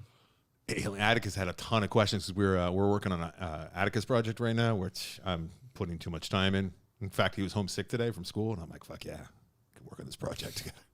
He was too sick though to actually work on the project. So, but we're in the garage working on this diorama of rainforest, an Asian rainforest where a Bengal tiger lives with her baby, and there's Tibetan antelope that are running from these tigers. And we have a light up sun, and we have real fucking moss on the ground, and I got hanging clouds. It's a whole thing. It's the whole thing. And he's like talking to me, but he's like, one of the other kids like brought in like the project early. I'm like, yeah, what it look like? You know, because I'm getting competitive with it. I'm like, they look. What are we up look against? decent. Like, what they use to make the tiger? Because you have to make the. Anyways, we're out there and we're playing with your face hugger. Avery gave me a 3D printed face hugger that I cherish. That's out in the garage. It's science. And Atticus kept putting them in there and like making them like in the little cave that we built for the little baby tiger. And I'm like, he's like, wouldn't it be funny, Dad? I'm like, no, we're not doing that. We're not fucking up your project with the goddamn face hugger. And then he had a ton of questions. It would be pretty sweet. Ton of questions about the face hugger and like what it did. And I'm like, you know what? It's got. Did you show him the No, I didn't. I just told him the life cycle. I'm like, they start as eggs. A queen mother like lays the eggs, and then they hatch, and then they come out and they find a host, and they suck the face, and they use their tail, which is on the 3D printed thing, to choke them out and make them scream, and then it lays eggs in them, and then they hatch and come out of the chest, and they become xenomorphs. He's like, oh, like the black dogs that I saw? I'm like, yeah, because he saw me. He came out when I was watching Alien vs. Predator a long time ago, and he saw me watching, and he thought they were black dogs. Black dogs. So it was, and that's all science. That's all like science fiction, Brian, you dumb fucker. You know what? I'll allow that. You'll allow it. Actually, you know what? Did you enjoy it, Brian? That I enjoyed very much. It's based on the hatching of the host, like You real also- life hornets. There's all sorts of wasps that do that in real life. You also forget how little Giger is actually in the movie. Like the alien exploration sequence is like 12 minutes, maybe. But the rest ship's movie's got on the ship. Jaeger stuff and Right, but I'm seeing the iconic, kind of scaly alien, whatever. yeah. Is the alien world is very limited. And I thought it was the most brilliant thing is when they're talking about how to make the model ship look bigger. Because like God, they put fog behind it when VHS. this looks like a piece of shit. And they went, what if we film it, on VHS, and then we film the screen footage, and it's so much creepier and it's brilliant. Interesting. And just raises the hair on the back of your neck. God, I wish I would have been able to see this. There's just no goddamn way I could Too have seen busy this. watching Devs. I'm watching Devs late night, Brian. I'm not. It's Devs. like 1 a.m. I'm watching Devs. This is a 2020 series. Are we done with Serenity? Really? Do you have more You to gotta say? tell everyone to watch it. You know what's cool about Serenity and Firefly too? Like, I've just been asking random people in my life. I'm like, hey, you ever see that Firefly? A lot of my friends and people that I know that I run into love that Firefly. Yeah. Should I see it? Avery's one of them. Should one see it? I mean, if you like the character stuff, you want more Jane. There's a lot to like Is in it the there. same character? It's all the exact same characters. Yeah, I think it's hard to dislike that. I don't know who would not like Well, I Firefly. mean, it's only like 7.8 on. It's like 7.6 I think Serenity, and Yeah, but Rotten there's probably, Tomatoes is a like bunch, 82%. but there's probably a bunch of people who saw Serenity and didn't see Firefly. And Like me. Yeah. I rated it a 2. I mean, you don't have time to watch Devs, so I don't know if you're gonna have time. But it goes down smooth. It's a I'm lot not of saying fun. I'm going to watch it. I'm asking if I should. I think you should. Yeah. Okay. I'm not going to. If everyone had time in their life, I would think that they should. Oh yeah, it's 8.9. Firefly the series 8.9 on the old IMDb. Okay, that makes more this sense. would be phenomenal to binge on a long flight. Yeah, Just mainline some Firefly. pretty goddamn good. Devs is a 2020 series that was assigned to us by our own Avery after we tied in our gambling. Excuse me, hips. Written and directed by Alex Garland, starring, oh boy, Sonia Mizuno, Nick Offerman, Zach Grenier, Stephen McKinley Henderson, and Allison Pill. At least the episodes that I saw. 82% on Rotten Tomatoes for the whole series, I guess. What's compelled you to keep going in the series? Well, I mean, if you've only seen the first two, then you don't really have much of an idea of where it's going, and I'm compelled to figure out where it's going for sure. Yeah, I feel like I have an idea of where it's going. I don't think you have any I don't think you fucking do. idea I don't Really? think where it ends up. I thought I had an idea. Now I'm at the end of episode 4. I'm like, okay, let's. Wow. But Maybe not where it's going, but I have an idea for the tone. it might be the most Alex Garland thing I've ever seen, save for perhaps Annihilation, which It's the closest thing to Annihilation I think he's made in Yeah. terms of the tone and the what the fuckness. because Ex Machina is great, and it was like It's his got a coming lot out of Ex party. Machina, though. But I would say it has more Annihilation, and it feels just more like his singular vision. I feel like I'm seeing more Alex Garland than I've seen. I don't know. Ex Machina felt more like for the people. It felt more mainstream. It's more phenomenal. Like Isaac, right? Yeah. I feel like Isaac had more to do with Ex Machina than Garland. And that might not be fair, but he kind of just Oscar Isaac took over that movie. And he's so dynamic. Yeah. He could, he chewed the scenery, and it was every scene was an Oscar. Well, Isaac. Garland reuses a lot of his actors. The woman in that, the female robot that's not Vikander from Ex Machina, is the main woman in Devs. Okay, It's the same actress. Are you having a hard time with her? The Asian woman? She's the least Lily. engaging part. Yeah, I don't like that I thought she casting at was all. fine. She is the show, and she's charisma free. Oh, I didn't have a problem with it, but I only got 2 episodes. And I can see her acting, which I don't like to see. I feel like it's too much heavy lifting for her. And the other characters that are actually in there, See, Devs, are fucking great. I thought Stephen McKinley Henderson was overmatched in his role. I thought he was poorly cast as like a genius software developer. He strikes me as more blue collar. He's Mr. Bono to be from Fences. And the Well, it's just because you have that idea of him. No. Yes, yes. I don't think he can pull off the computer genius developer guy. I mean, it's not even so much about that. He's supposed to be like old school and soft and like fatherly figure in there. And yeah, he's probably got some really good engineering experience, which you can just give the character that, Brian, as a viewer. You're not going to hopefully get hung up on it. But He felt out of place. Kaylee Spaney, who is she kind of annoyed us in Civil War as the young journalist who wants to. She crushes it in this. She's really fun. She's playing a boy. And she's playing a boy, which I find interesting. And I can't believe that this is the same woman who was Priscilla in last year's Priscilla, married to Priscilla Elvis. Oh, interesting. she's got some range. Priscilla Elvis Presley. Priscilla Presley. Priscilla Elvis. And Allison Pill, she should be in every Great. movie that takes place in the Straight not too up. distant future. She just looks like a future Yeah. human being, where we're going. All right. Yeah, we'll get there someday. But no, there's like the espionage. We'll set it up for the people. I don't think we've talked about it. It's hard to set up, but go ahead, Brian. It is. Yeah. Well, it starts off. Start with a child.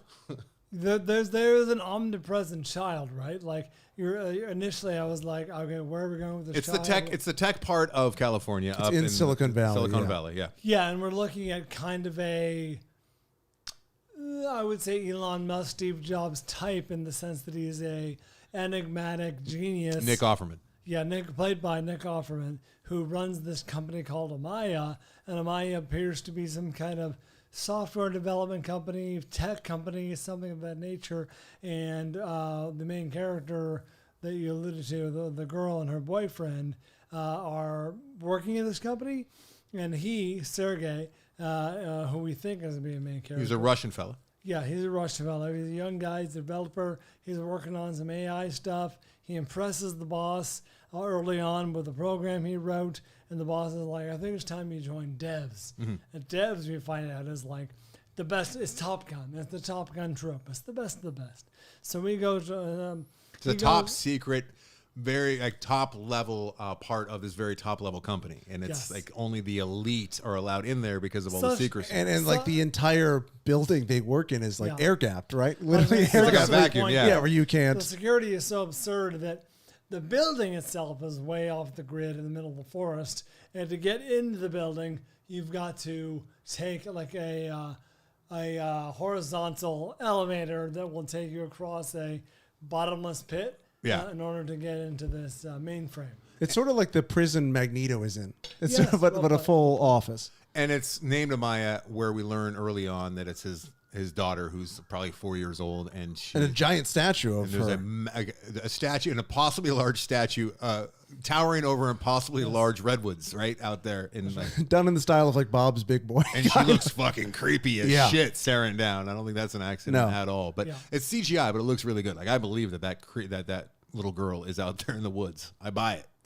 So Sergei starts to work there, and we're off and running with our plot. Twists and turns. Certain people exit quickly from the plot. Which becomes the inciting incident. Exactly. So you think this Sergei, like Brian said, Sergei is going to be the lead in this. Kind of fucks you up if you look at IMDb and you're like, oh, well, he's not credited with, okay. But it needs to happen, and then it becomes her story more than his story. And I'm just having my biggest problem with this is she's just, maybe it'll turn around. I'm halfway through the series, but she is struggling for me. And I don't usually say that. I'm pretty forgiving of actors, but this one, there's nothing. I think she's just not well cast. Or I don't know. Maybe it's just too much. I don't know. Yeah, I didn't have a strong reaction either way, which is maybe a bad sign. I didn't notice as much. It was like, oh, this isn't working. It was more like, all right, this is not the most interesting part of the show. That's how I felt about her too, but I think the strength of the show outshines her shortcomings. Oh yeah, we should talk to you about what It's just a shame because So for me, I really, really, really remember liking this. I think it came out during COVID. I think this was 2020, 2021. 2020. I remember, and again, as you alluded to, it's a hard show to talk about. So in a way, it's a hard show to remember because it is so. It's like trying to describe somebody the ending of Annihilation. A lot of this movie is. I this think show about the is ending that. of Annihilation a lot. I really do. And it's hard to describe to people what even really happened. It went on 9 minutes longer than I can't believe the studio allowed that. And you're not I sure can't believe it. what happened. It just doesn't end. Or how you're feeling. Yeah. And that's really the entire second half of Devs for me was just, I remember leaving this show like having a sort of an existential crisis and it blowing my mind. Of it just kind of, but doing an Annihilation thing where it just sort of flips your perception of life and the world on its head and going, that's what this was about. And you go, holy fuck, I didn't see that. Wow.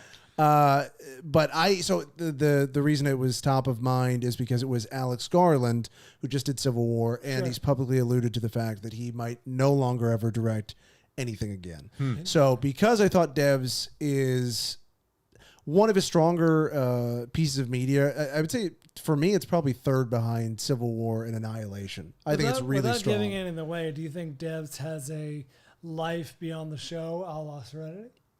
No, it's all wrapped up. It's all right, satisfying, and you're good. 100%. It's a limited like series, which is why I assigned it to you. I didn't want it to be this lingering thing. He made it. He made his entire vision, and I think that story was too long to be portrayed in a movie. So he made this Firefly. series. You get the sense in watching Firefly that he had like kind of like Patriot. Like there was a whole lot more that he wanted to do with these characters in this world, and he didn't get a chance to do it. And you get the sense, just being 4 episodes in, that hopefully, like he's trying to say he's working to say something, and he's going to be able to say This it. is unbridled Garland. No one's telling him what to do in this. But it's not like an overreaching, like, and then these characters are going to continue to grow and have arcs. Not at all. It's like he's trying to say one thing, and he just couldn't say it in the movie script, so he wrote needed a very more. long script. In terms of those 3 and 4 which you've seen, the thing that struck me in the first 2 was it very much went places I didn't expect already. Does it continue, I assume, to do that, where you're like, oh, this is an angle I didn't see coming? To an extent, I guess, but I mean, As someone who's seen the whole show, episode 4, 100%. the end of episode 4, because you've already seen Jesus, right? Yes. Okay, and you've seen the I other. saw his daughter. Okay. Jesus. I saw the parking garage. There's a firing that happens at the end of episode 4 that you do not see coming, and then because he's a very unstable leader, and you get the sense that Garland He's an eccentric genius. is a genius. You get I have a feeling that he's kind of probably a smart guy. This Alex Garland fella that we've been watching his movies and seeing his sci-fi. Brian, we could say this is sci-fi. Yeah, You that cool would with say this is very much science fiction. This is hard sci-fi. And I get the sense that he's channeling some of himself into the Offerman character, who is this genius, but he's been unhinged. I don't know if And you've gotten there not yet. likable, right? No, I don't think he's supposed to be likable. And he seemed, from what I recall, it's been years now, a little on the spectrum, sort of very detached and cold. I think that's. I think I agree with you, Avery, but I think that's more a product of when someone gets so rich and famous and successful, they self-isolate, almost like the Oscar Isaac character from Ice Monkey. Yeah, like a self-isolate. tech hermit. But I think there's an inciting incident that I have not gotten to it. It's all based and wrapped around his daughter, obviously, and he's got singular vision in doing something with her ultimately. And it's fun. It's a fun, intense watch, and it's a mind bender. And I'm not happy with you, doing your cute little just watch the first 3 episodes because it's not fair. Now I got to watch 8 hours. Well, of course you did, but I wanted to do Look the at me, 3 I'm so tired because you could have chosen an off ramp. If it would have been terrible, you would have stopped watching. Oh yeah. But that's what I'm saying. And then I'd just be mad at you for other reasons. I mean, there's no winning. You see what I'm saying? But at least Welcome to my world. Bryan got off at 2 episodes, but right. So you're enjoying it. Would you at this point recommend other listeners take the journey so that when you're done with the show? I love Garland. I was very disappointed in Men, but still, if Men was just like the only movie he had made, I'd be very interested in what he was going to make next too. Yes. That was his first movie, and I went and saw it. It's not like I hate it. I was just disappointed because I expect a certain thing from Garland. I expect this. This is what I expect, and this is what I'm getting. It's like, if you like Garland, you're going to eat this up with a spoon. Most of you probably already seen it. I don't know. Garland. I don't think a lot of people saw this. It's got a real... I never heard of this. It's... Oh, really? Yeah. Yeah. I heard of it just because it was Garland, and I've seen... Yeah. But you're very dialed in. I think this was kind of buried during COVID. I don't think almost anyone saw this. Never heard of this. Well, I mean, I wouldn't imagine, but you and I both like Alex Garland's work. But Bryan had never heard of it. So half the show had not... If you like Mr. Robot, I don't think you knew what similar... Devs was when I brought it up. Did you? I didn't recognize the name, but yes, I'm very familiar with it. But still, just hearing Devs, it's the name is the worst thing about it. It's the worst thing about it. Patriot, same thing. Patriot does not. That name fucked it up. Yeah. And Patriot's very similar too, and it's a very different show because there is some comedy in Devs, but not enough for my taste. But it's okay. It should have been called Amaya. But like, that'd have been better. Might have been a little better. But Patriot, terrible name, right? Not helping the show at all. And the first episode, you think it's going to be, it's this guy who does all these like James Bond like missions, and this is the first one. It's like, nope, that's the entire fucking show. Is this one not going well? It's not just this season; it's the whole show. The whole show is about this not going well, not going as planned. But I think one thing. But I think one simple thing he's supposed to do. But I think what you touched on, I really responded to Devs because it gives you Alex Garland. Yeah. If you liked Alex Garland, if you really liked Annihilation, this is what it is going to give you is more of that itch being scratched. He's got, so I was going to say, kind of from what fucks I've seen of up. Mr. Robot, it's kind of similar in themes, I think, and a Yes. little bit tone, but it's much more its own thing.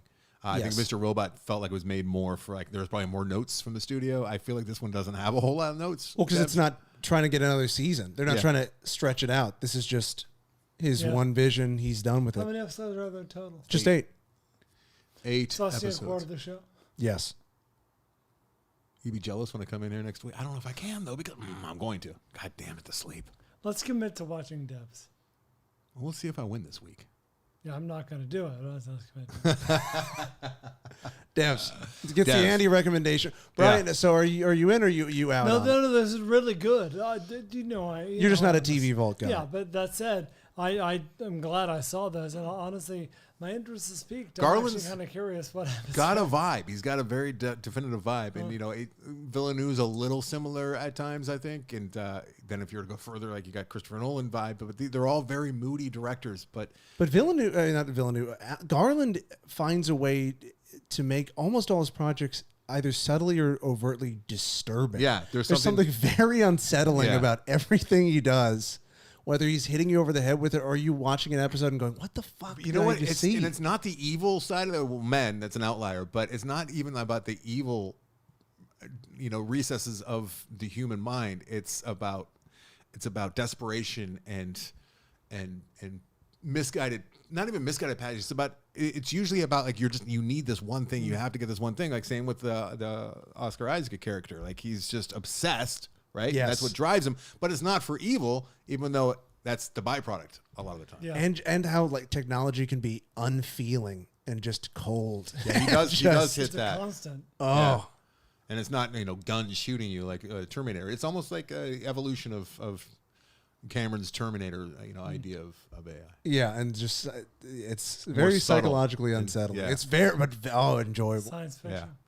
But honestly, all of the so far that the one thing I'm not really responding to, maybe I'll change is actually I am, because they have like a Mike-like character from Breaking Bad. There's a Tough. You've seen him. Okay, yeah. He's an older guy who can take care of business Very against type.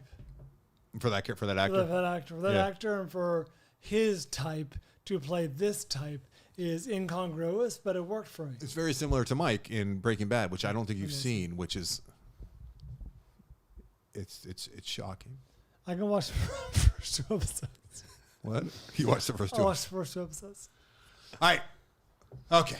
Let's Green for devs. So if Green. you haven't, Oh, yeah, if green. you haven't hopped on devs, Devs is good. That was great.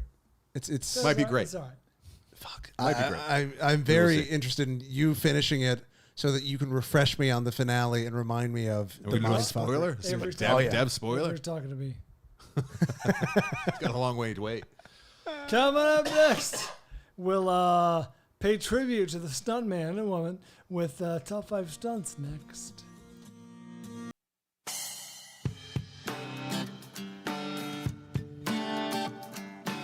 Welcome back. Before we get into stunts, Yes. Anderson, I was looking up our buddy Alex Garland. Uh. I had either forgotten or did not know that he was the uncredited director and writer, which he was credited for Dread. That's why the movie That rules. came up a couple weeks ago. We were Yeah, talking but about. the As a Alex writer. Garland part? Yeah, But not the directing part. pretty sure that I don't know about the directing part, but we were talking about Alex Garland. I it For the was writing. material at that time to me. I thought. Sure, but I did not. I either forgot or I did not know he was the uncredited director. Off air, That's why we're the movie rules. throwing around theories as to why Garland might not be directing anymore, per his own statement. And I'm floating the theory that maybe he had a bad time with Civil War and he had to appease the old A24 over there, which I don't think that they're known for, like, willing with it out. But I think that the whole movie was so great except for that one moment at the end, and I'm thinking maybe that could be they forced his hand and made him make that horrible decision to shoot it that way, because it just doesn't match the rest of the movie. It doesn't match the rest of his career. But it's the biggest thing he's ever done, so I could see that sort of exhausting him, of having a production this large. I know, Kubrick left Hollywood because of Spartacus and what an awful time he had with Warner Brothers, with them looking over his shoulder. So he just fled the country. But he still made things. And Is then my point. we also didn't talk enough about the greatness that is Aaron Taylor Johnson, and he is in the upcoming 28 Yes, years. he is. Years Years. later. And for those of you who don't, I think a lot of people don't realize how great Aaron Taylor Johnson is, because he's unrecognizable in so many roles. But he's Kick-Ass. We first saw him as Kick-Ass. We had no idea that this kid was going to go on to be this do great chameleon, and just what he does with his voice and Fall Guy. And the Fall Guy is amazing. So he's in great in Nocturnal Animals.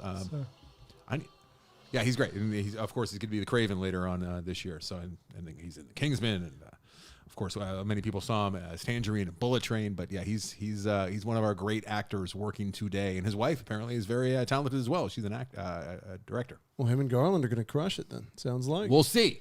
Did not When is that realize. coming out? When's that slated? It's just in development, I think. It's scripted. Danny Boyle and Garland wrote it together. Plot under wraps, the third film in the 28 Days Later franchise. Yes. We don't know. Speaking of which, preview for my number 1. It also is ruined by one unnecessary moment. Are you talking about your stunts? Yes. Ooh, movies? Rafe is going to be in it.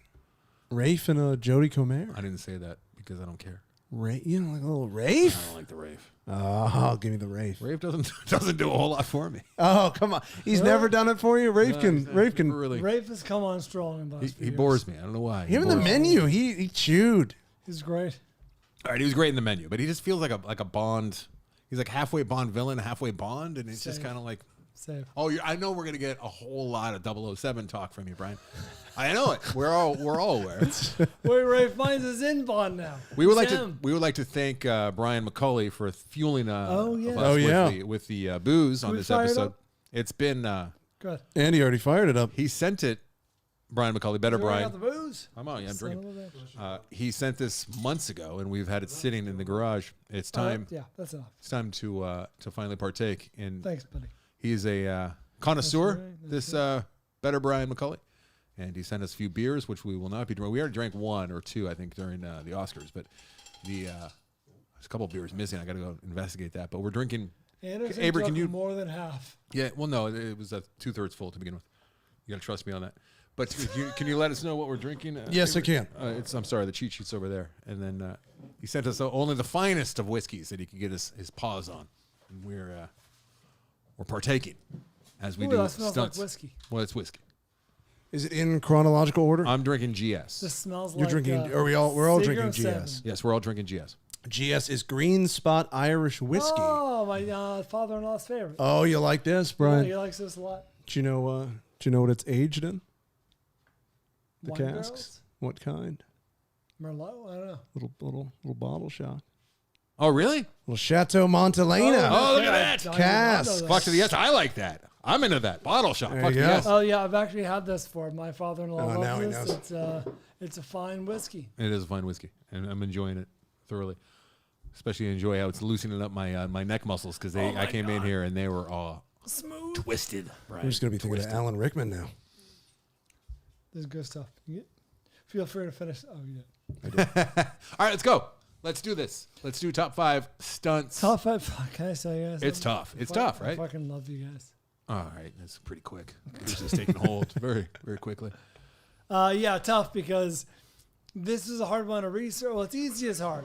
There's plenty of YouTube clips of the best stunts ever, but my God, there's hundreds, if not thousands, of great stunts out there. in I would the say history of thousands. cinema. Yeah. Yeah. say So thousands. here we are, trying to pick 5. Yeah, I realized a little late in the game that we probably should have pared it down. And these are the 5 Well, that you I mean like splintered off. And splintered off, like female or like eras or like Car cars stunts, or Pyrotechnics. aero, yeah, pyrotechnics. We could have just done like plane or helicopter, right?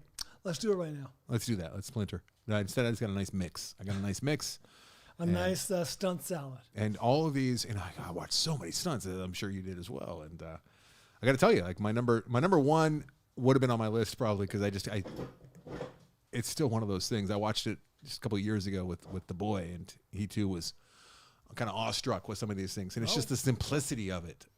Yes. It's which I so really funny, so complicated, but so simple. Yeah. Man. Like, here's a little preview of what's not to come, and that's RRR. Like, there's some incredible stunts in There's that. so many great stunts that didn't make the list. But watching how they did the stunts, it's like there's also when you're really relying on miniatures and CGI, and it's just essentially you're doing rope tricks. It's not. Oh man, I can't take that call. Can we pause it? Sorry. Oh, we gotta pause. Time for a drink. Yeah, we're back. We're back, right? Yeah, Well, it's seamless. So it's just gonna, yeah. Where were we? What were You actually Forget gave me what I just said. more work to do. Sorry, buddy. Yeah. Sorry, we're just talking the about green 28 spot. days. I and blame the green spot, which is very good. by and the Aaron way. Taylor Johnson Who do I think? And now this? we're excited for Rafe. and Rafe. Who do I Yeah, think it's where this? we're talking. So let's just. All right, so we're all gonna continue enjoying our Brian McCulley sent whiskeys, You can just say Brian McCulley. and let's get to let's get to some stunts here. Number 5 for me. You want to go last? Sure, I don't care. Now you talked about you have very broad, right? There's nothing narrowing it down in terms No. of stunts. The only thing, the only criteria is I try to leave off maybe some bigger ones that we talk about a lot. So I tried to tend towards movies that don't get discussed quite as much, but I didn't do a great job. Also, if there's not a safety net involved, like you're gonna get more points, right?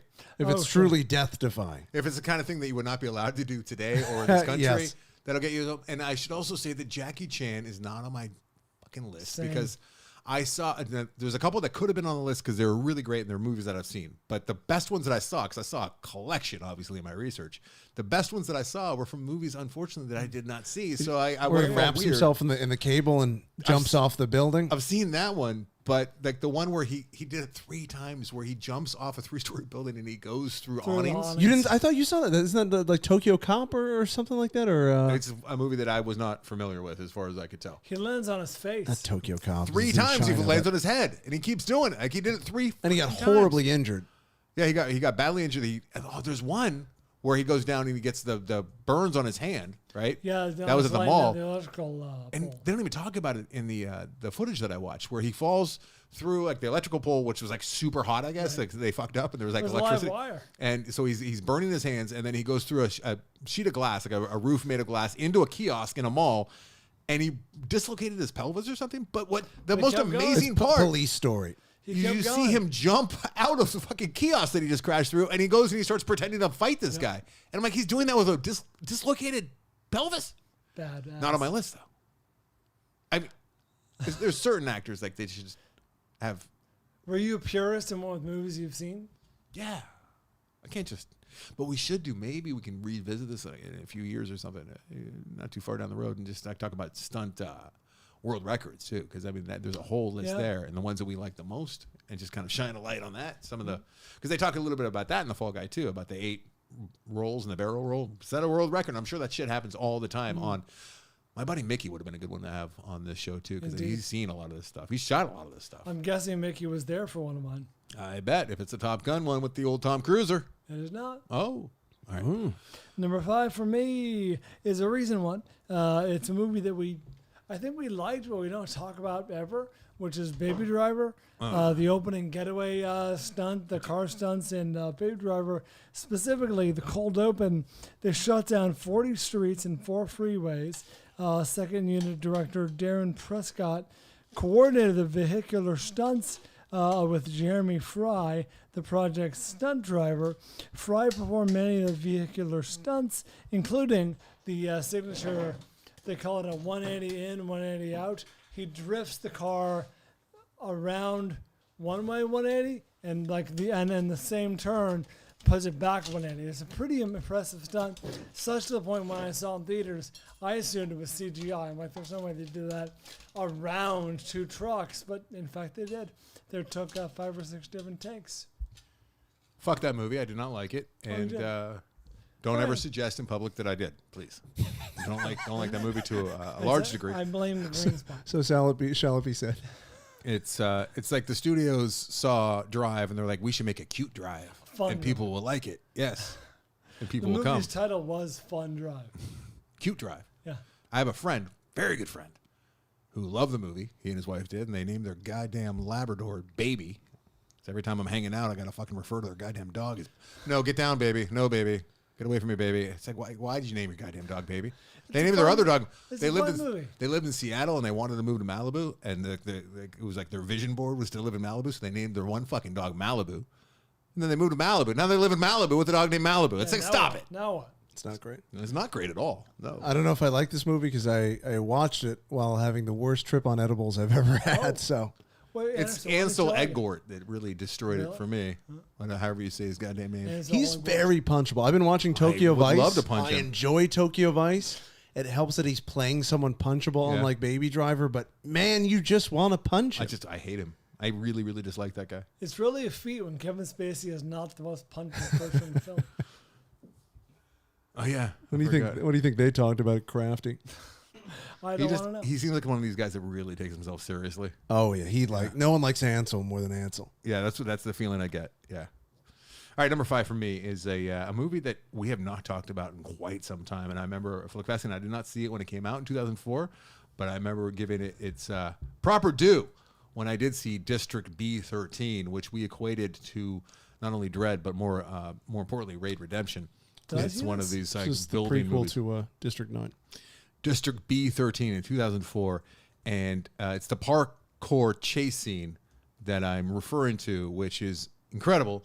It involves shots being fired, a high building, jumping out of windows, jumping from one building to the next, and it's all parkour. What makes it super impressive is David Bell, the lead in the movie, or one of the 2 leads, who is doing all these stunts, is the inventor of fucking parkour, Brian. The kid invented parkour, and there he is he did it a little backwards. He's like, hey, I can do all this shit. I should probably learn to act a little bit, and then I can do it in the movie as well. So a lot of really great things to like in that District B13. I think it's streaming somewhere, and it's another one of these like you got to get out of the movie is. It is on Pluto TV for free. Oh, you got to watch some ads. It's always still weird to me being an older guy who used to watch movies on TV that were like really edited for television. Yeah. And now I'm just like seeing fuck your mother in the face. And then it's like Applebee's. It's like, Downy Fresh Wash. Yeah, it's so weird. Yeah. Especially when it's like really dark shit. Like, what a problem with this? It's like a graphic gangbang scene. Yeah. And then it's just Dawn Power Wash. It's like Skittles taste the rainbow. Did they agree to have this product placement? Right. It's the juxtaposition. It's jarring. It's fucking jarring. But it's what the kids are doing. Indeed. It's so irreversible, and it's just like Charmin. Makes you feel fresh. All right. So number 5 for me. Nice. It's a little esoteric, but worthy. And because the guy created parkour and he's out there doing it on the screen, that's a 20-year-old movie. Was that your hipster choice? No, number 1. Oh boy. Oh boy. If that's not the hipster choice. I'm looking at my 3 in the middle though, and yeah, don't worry, they're very broy. All right. Where are we going? Speaking of next? which, number 4 for me. Also involving. Oh, it's a French film, I should say too. That District Oh, B13. Jesus. And it's David Bellet, probably Bellet, B-E-L-L. And this commercials. Bellet. This is Brian's nightmare. Rough. All right, go ahead, Brian. Number 4 for me also involves parkour. Of course, it is the parkour chase from Casino Royale. Yes, James Bond makes his first and not last appearance on my list. Bond is pursuing a bomb maker through Madagascar, which is actually the Bahamas in real life. The bomb maker is played by Sébastien Foucault. He is a French free runner and early developer of parkour. It was the first scene filmed for the movie, and it's actually kind of important. Did he invent parkour? He's an early adopter of parkour. Do you know who invented parkour? I heard about this recently. David Bellet. Yeah, I feel like it was recently, like 2 minutes ago. I'd never heard that before. But it's kind of important in 007 lore because this is kind of Bond begins, right? We're like introducing the character, even though we know him very well. But this is like Bond, as M describes him later, as a blunt instrument. He's kind of a brute, whereas this parkour guy is a little more elegant and a little more refined. And like at one point, he's parkouring through a cutout window in drywall to get away from Bond. Bond simply busts through the drywall. So you have a nice little character exposition through stunts. I like that. Show, don't tell. Yeah. Show, don't tell, brother. Okay. This is the opening, right? This is the opening with Daniel Craig. I need a dump bucket. Right? Yes. You've got a mouth, technically, Brian. there is a pre-credit sequence, but this is the first of the film. Yes. Number 4 for me is I can't credit any particular. Actually, I can. Pulled a few names, but the way that I have it written is just guys on poles. Brian, guys, you need some ice there? This whiskey is terribly distracting. Wait till it starts to take hold of the. You didn't have to verbalize it. I think you can't knew help what you knew what I wanted. I just wanted to let everyone know that I was being distracted, and I wasn't just this poor at going through my number 4, which is Guys on Poles, Brian. Guys on Poles in Fury Road, which was inspired by Cirque du Soleil. And Cirque du Soleil. Brian. I blame Brian McCauley. This is Darren Mitchell, is a credited stuntman, as well as Sebastian Dickens, and several pimped up pole-mounted cars.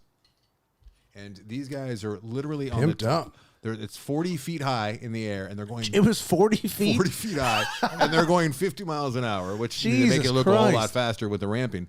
But yeah, 40 feet and they're just swaying back and forth on what looks like PVC pipe. It's like one of those birds in from Alien with the one of the donkey birds. The donkey birds. Yeah, like that's what they're doing. And it's all because somebody was watching, a stunt coordinator was watching Cirque du Soleil and went, what if they had fucking chainsaws? On a big rig. So, I mean, we could have done an entire top 5 list, each of us, and been honest about it as well with just Fury Road. Mad Max Universe, but Fury Road in specifically, particular. Right? Yeah. Specifically. And then there's the other one with in Fury Road where it was a 50,000 pound. They watched The Dark Knight. They saw what Christopher Nolan did with the truck and the Joker's truck, where they pole vaulted it upward. And they're like, we could do that, but what about a giant big rig that's even larger? Yeah. And we barrel roll it, And there's a great clip that I came across. When I say great, I don't know if it's great, but it's George Miller watching the stunt take place in a tent, and he was pretty sure that his friend and stuntman died while watching it. Oh, and my and God. they have the camera on him, and you see him going, "Oh, was that his? Was that?" He was very concerned because they had a dummy. They had Nuck's stunt dummy was like, which looked very realistic, was in the passenger seat, and his head came out and got like completely sheared off, like the top of his head got sheared off during the stunt, and he thought that he was seeing his friend and stuntman. I thought it was death. Yeah, he did. I don't know what kind of noise that is, but I don't like it. Can you hear the noise? I did. Number one, that's my dog being excited. Number two, Sounded you like were your the friend last being one. beheaded. It sounded like the bear from Annihilation, a little bit. We got to do top 5 worst sounds No. ever. We still got to do that. Reavers. Reaver's not a good sound. That was what I heard. A little bit. Tell me what we're sampling. OS. Oh God, that's a tough one. That does not go down smooth. This is what Mr. Furley used to say. OS is not. You mean OF? OF is it? OF. Old Forester single barrel Oh. barrel strength store pick. I have this too. This On my is. bar. It's got a punch. This This one. is a bourbon though, right? This is All it? right, Brian. Stop acting like you're from the old west. Unclear. Does not list. All right, Brian. What's your number? So my number 4 is Guys on Poles. It's a little aggressive. It is pretty aggressive, right? Hi. Ooh, Darren Mitchell, Sebastian Hi, Dickens. that is good. Hope you're ready to take Charlie out tonight. I want to watch a Western now. Jesus. This is good. I'm going to take a Lord. photo of this. It's got a bite. I might Number 4 for you. No, number 3 for you. Sometimes the bottle drinks out of you. I may regrow hair on my head. What? I might regrow hair. Like, Brian and I will have afros by the end of this episode. good Lord, that is strong. I'm sweating. It's really strong, right? I'm sweating now. I like it though. It feels like a hot good. peppers in my chest. Avery, That's a good whiskey. my clip is up now, which you must play. Oh, you We clipped don't it. do When clips, do when we? did you clip? Well, What is this? Someone like yelling the N word and running? That is, yeah. What save? It's Die Hard. Because that was a stunt, right? Yeah, Kentucky Fried Chicken. It was Die Hard 3 Kentucky also. Fried Movie. I'm sorry, Oh. I just called Kentucky Fried Movie Kentucky Fried Chicken. What, are we celebrating an occasion? Why are we doing this? Why are we drinking whiskey on the show? Is this you like our forced it upon us. forced? You didn't email me your clip. Good. Well, first sure I did. You shouldn't. I see nothing. Sent to. Do we have any? Oh, I had to refresh. It's think there think now. we have any crossover? It's really unlikely. Unless you have James Bond again on your list. I do Jesus not. Christ. So, number 3 for me is the iconic. Yes, iconic. I bring this up to Karana. He would like this a lot. The corkscrew jump, a.k.a. the Astro spiral jump, from The Man with the Golden Gun, 1974 James Bond film. Maybe the worst James Bond film ever made. I don't like this movie. I don't have fond recollections. And in a weird... You've seen this, yes? Refresh me. I'm bad with the names. It's about a man with a golden gun. It's with Scaramanga and the little guy, Hervé Village. I'm going to be honest. My blind spot is Roger Moore. He You're- really rubs me the wrong You way. are not missing much. What about That's Dalton? it. You down with Dalton fucking crushes. Dalton's good. Really? Dalton's made the Dalton's best one. underrated. I did not know this. Lazenby and Dalton are two of my favorites. Lazenby. I've never heard That's that name in my hipster life. choice. Oh, What's Lazenby? Hipster choice. He's the one Australian He's the Bond. one He only and made done. one movie. One and done. I'm not familiar with this. It's good. With this man. So in a weird way, the epitome of the Roger Moore era in this stunt. It's incredible. It's groundbreaking. It's actually historically significant in the sense that this is the first ever stunt, Anderson, to use computer modeling. Oh, really? And you think about 1974, computer power wasn't what it was, but they partnered with, hold on. Look, is you hear in your ears how you can hear yourself all of a sudden? Yeah. Yeah. Oh, on the mic? Because you got on the mic for the first time in like They 5 partnered minutes. with the Cornell Aeronautical Laboratory to get an area to map out how an AMC Hornet X would go. So look at my hand. Would go off of a jump Back at up. a 45-degree angle, Mike, come on. continue to spin in midair, do a full rotation, and land across a river on the other end of a busted-out bridge. That's very Evil Knievel. Very funny you should mention that. Play the clip because you'll see why I love and I hate this clip at the same time. Let's see what we got. Come on, YouTube. I sure am, boy. Never heard of Evil Knievel. for it? Oh, the slide whistle, yes. That is not animated by YouTube. That is No, no, it's in the movie, I know. That is in the film. Who makes that choice? Somebody who's very high, they probably have cocaine on You their know penis. I read. I pray that's not true. I read that was John Barry, the guy who did the famous Bond score over many years. That's a crime if he did that. The stunt someone did coordinator found that man in the parking lot after the Oh, premiere. can you Just imagine? beat his ass. If you were the driver that attempted that, and then they went, boo. One take, Avery. One take. Well, They you did can't- one take. Oh my You don't have God. multiple takes with a thing like that. You're not going to do it multiple Yeah, times. if you biff Unless it, you got you're ruined. Jackie Chan behind the wheel. He's like, fuck, But they do it pulled again. it off. The first ever computer modeled stunt. It's been reported. And, So sorry, I missed the computer part. The computer planned it? The computer Or it did- calculated it. Okay, calculated. Like if you're like, this is the angle you have to go at. This is the angle you have to land at. Okay, so there were no computer assisted graphics. It's the computer Oh, helped it was them do the physical thing. 1974, Yeah, Yeah, because it's it was like all- 6 years later that, or actually 8 years, like Escape from New York, Oh, where yeah. they used the first computer rendering. and a pretty rudimentary by today's standards. Did the computer say how close you should be to the mic? Yeah, It kept saying closer, and they just ignored it. yeah, you did.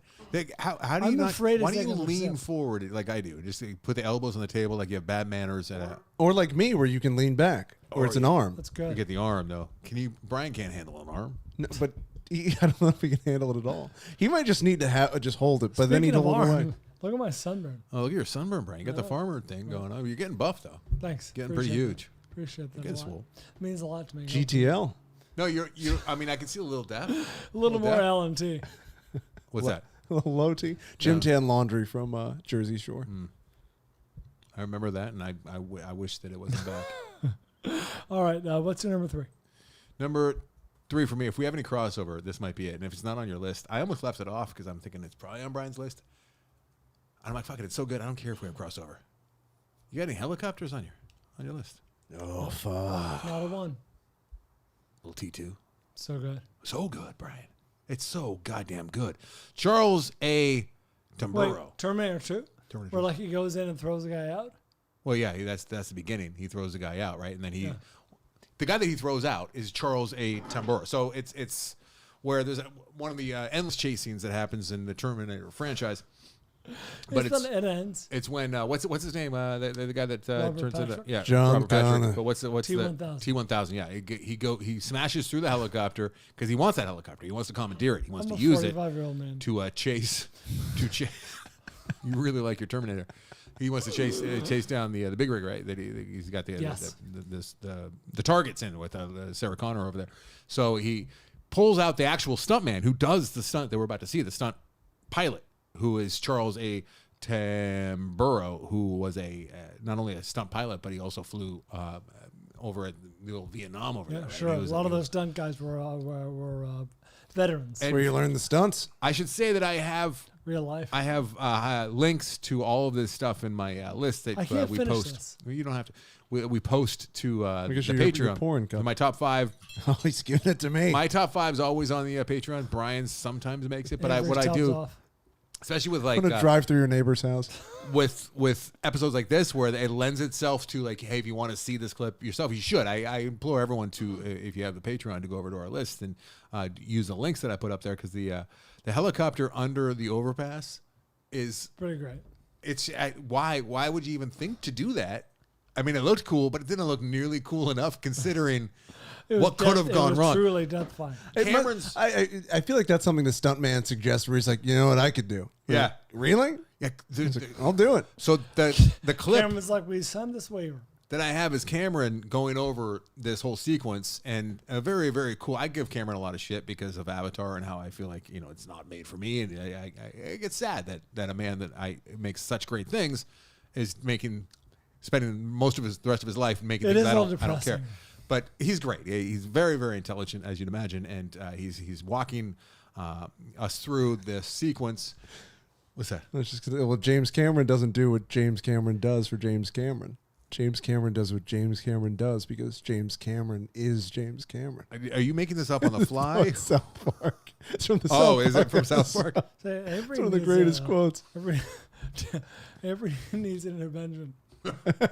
So he's Get Drew on the horn. not only like under the overpass, but he does this thing where he like almost hits the overpass when he goes over another overpass, and they're like on the Long Beach freeway. They're doing all this. I forgot about this. And Cameron's like saying, step by step, he's like, yeah, here we're using like this rig and we're using that, and this is actually we're just doing poor man's process where we're rocking it back and forth because it was raining that day. And he's like, oh yeah, here's this part. This is this helicopter going under an overpass. That's actually a helicopter going under an overpass, like just real like nonchalant. And he's like, and then the guy who's talking to him, interviewing him about it, he's like, it actually did that? He's like, oh yeah, we did it twice because like we didn't like the first angle. The camera crew, to a man, every single one of them, and he probably had like 5-6 units for this sequence. They all said, hey, we're not doing this. Well, sign up. If he misses by like he had like 4 feet on either side, maybe 3 or 4 feet on, which is not much for a car that's on the ground, let alone. And so he's like, all right, you guys don't have to. Fine. This is a mere 5 years or 7 years after fucking what's his Vic name Morrow. from Twilight Zone. Vic Morrow got shot in half. And Cameron's like, all right, I guess I'll just shoot it. So he shot it both times. And like I said, it looks fucking super cool, but I don't know if it looked cool enough To justify the risk. But he just had so much faith in Charles A. Tambura, who could fly this thing. Like he flew. It was just like he and the machine were melded. Like he could just look so much fun too when you have that much control over a machine that can do those things. Like he was just barely missing the overpass when he went over it and when he went under it. I really forgot about that. It's fucking amazing. It's amazing. It's funny because it's not the iconic motorcycle chase through the and the truck. Through the LA River. runoff. Yeah. That's what everyone thinks about. But it's amazing that he pulled it off. Good and pull. you just get that, like you kind of do it when you get a new car too, like, especially if the car's a little bit bigger and you're like, oh God, I can't do this. I got to do like a 5.2. Like a year later, you're just like whipping into and that's how this guy is with the helicopter. Charles just fucking crushes it with owns helicopter. it. So it's my number 3. We're taking a break here. Oh, we got to do your number 3. No, Did you do it? mine was Bond Part 2. What was your 4? 4 was Bond Part 1, Casino Royale. Couple more things about T2. How did I miss Casino Royale? Did you talk? Oh, the parkour. Yes. It was at the time that Judgment Day came out in 1991. It was unheard of that $1 million was allocated just to stunts, and that's what they did for Chuck and his team. And he also was involved with Predator, Scarface, Blade Runner, and Heads up. 70 miles per hour is how fast that helicopter was going. Yeah. Jesus It was Christ. 70 miles an hour under the overpass to pull off the stunt. And Well, if you the die, camera you crew, want it that quick. the camera crew, understandably refusing to risk shooting such dangerous maneuver. Cameron, never one to shirk, putting his money where his mouth is, actually shot the sequence himself twice. Damn. Coming up next, we'll conclude our stunts list after this.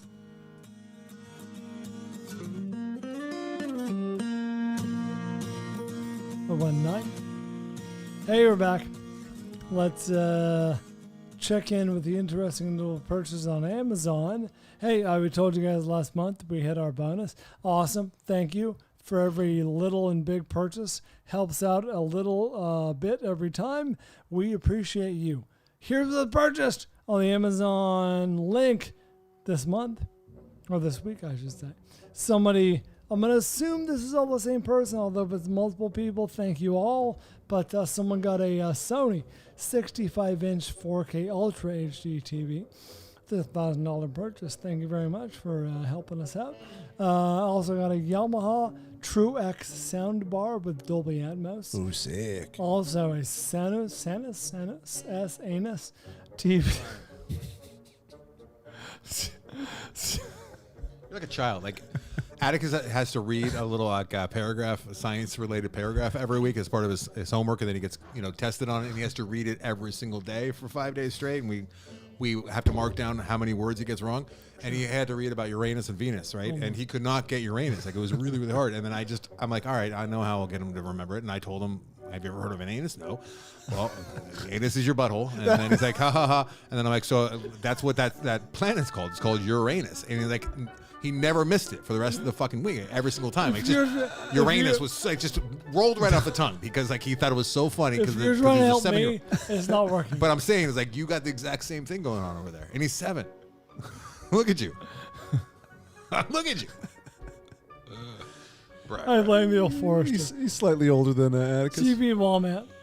And a Roku Ultra. Thank you if it was multiple people. Thank you if it was one person. Either way, thank you. A Channel Master outdoor TV antenna was purchased. Microsoft wireless display adapter. Waterpik Sonic Fusion flossing toothbrush. Bell Qualifier motorcycle helmet. Amazon Kindle Paperwhite. Seagate 5 terabyte external hard drive. 2 Schwalbe. Yeah, you don't need that. 2 Schwalbe Marathon butt tires, Survivor expansion mailer, Lyrics Baby Swing, thank you. Saucony, what are these words? Kinvara sneakers, Nutrafol hair regrowth with supplements. Triggered.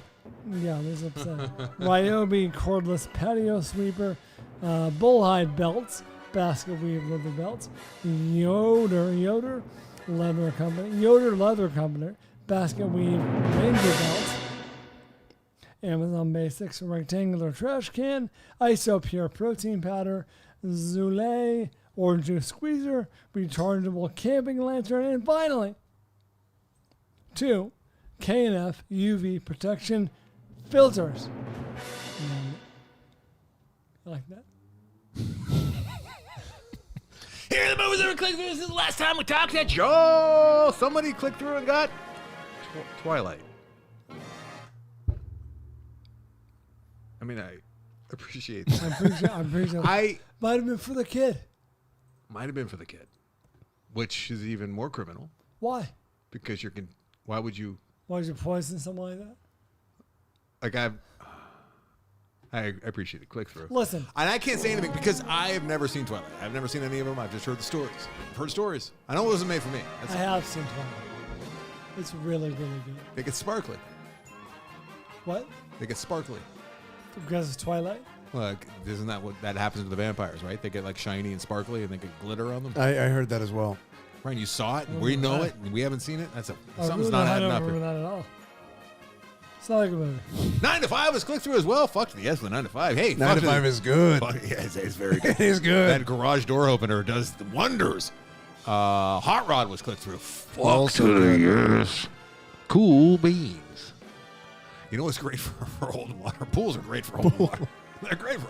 You know what's funny, Brian? Did you see that in the text chain? I don't think you responded, but Avery, out of the fucking blue, a couple weeks ago, he's like, "Hey, you guys ever do?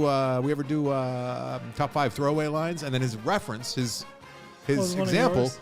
was, Danny McBride saying that in Hot Rod. Pools are great for holding water. And we're like, yeah, well, we've done that, and that was on my top 5. Might have been my number 1. Becky was click through. I I saw wasn't that. amused. I saw that, Becky, as well as Indochine. Indochine, look at that. Serenity was click through. I hope that they enjoyed it as much as we did. Reverse. And Only God Forgives. There's a scene towards the end where a character is putting his hands inside a woman's stomach, and evidently that was to see if he had any siblings. And that was supposed to be a big, like, wow. And I was like, I mean, that's a foolproof way. Do we need to see that? it's not a good way to find out if you have siblings. I think that they have like 23andMe is a better way. You know what I mean? Or I don't think it's just effective. ask. Just ask. Unless it's science fiction, and now we're onto something. Now you're talking about something. I'm in. We need more whiskey. Only God Forgives. A lot of things to love about that Only God Forgives, as far as There the is. vibes, the camera work is fucking Oh, no. unparalleled. I that year. was joking. Well, No, we need more whiskey. We absolutely do. Open this. I don't because you gave me your portion. Don't tell me what to do. You can ask me to do something, but don't Would tell you, me. would you please open this? I will. I demand. I demand that you please open it. Back to the program.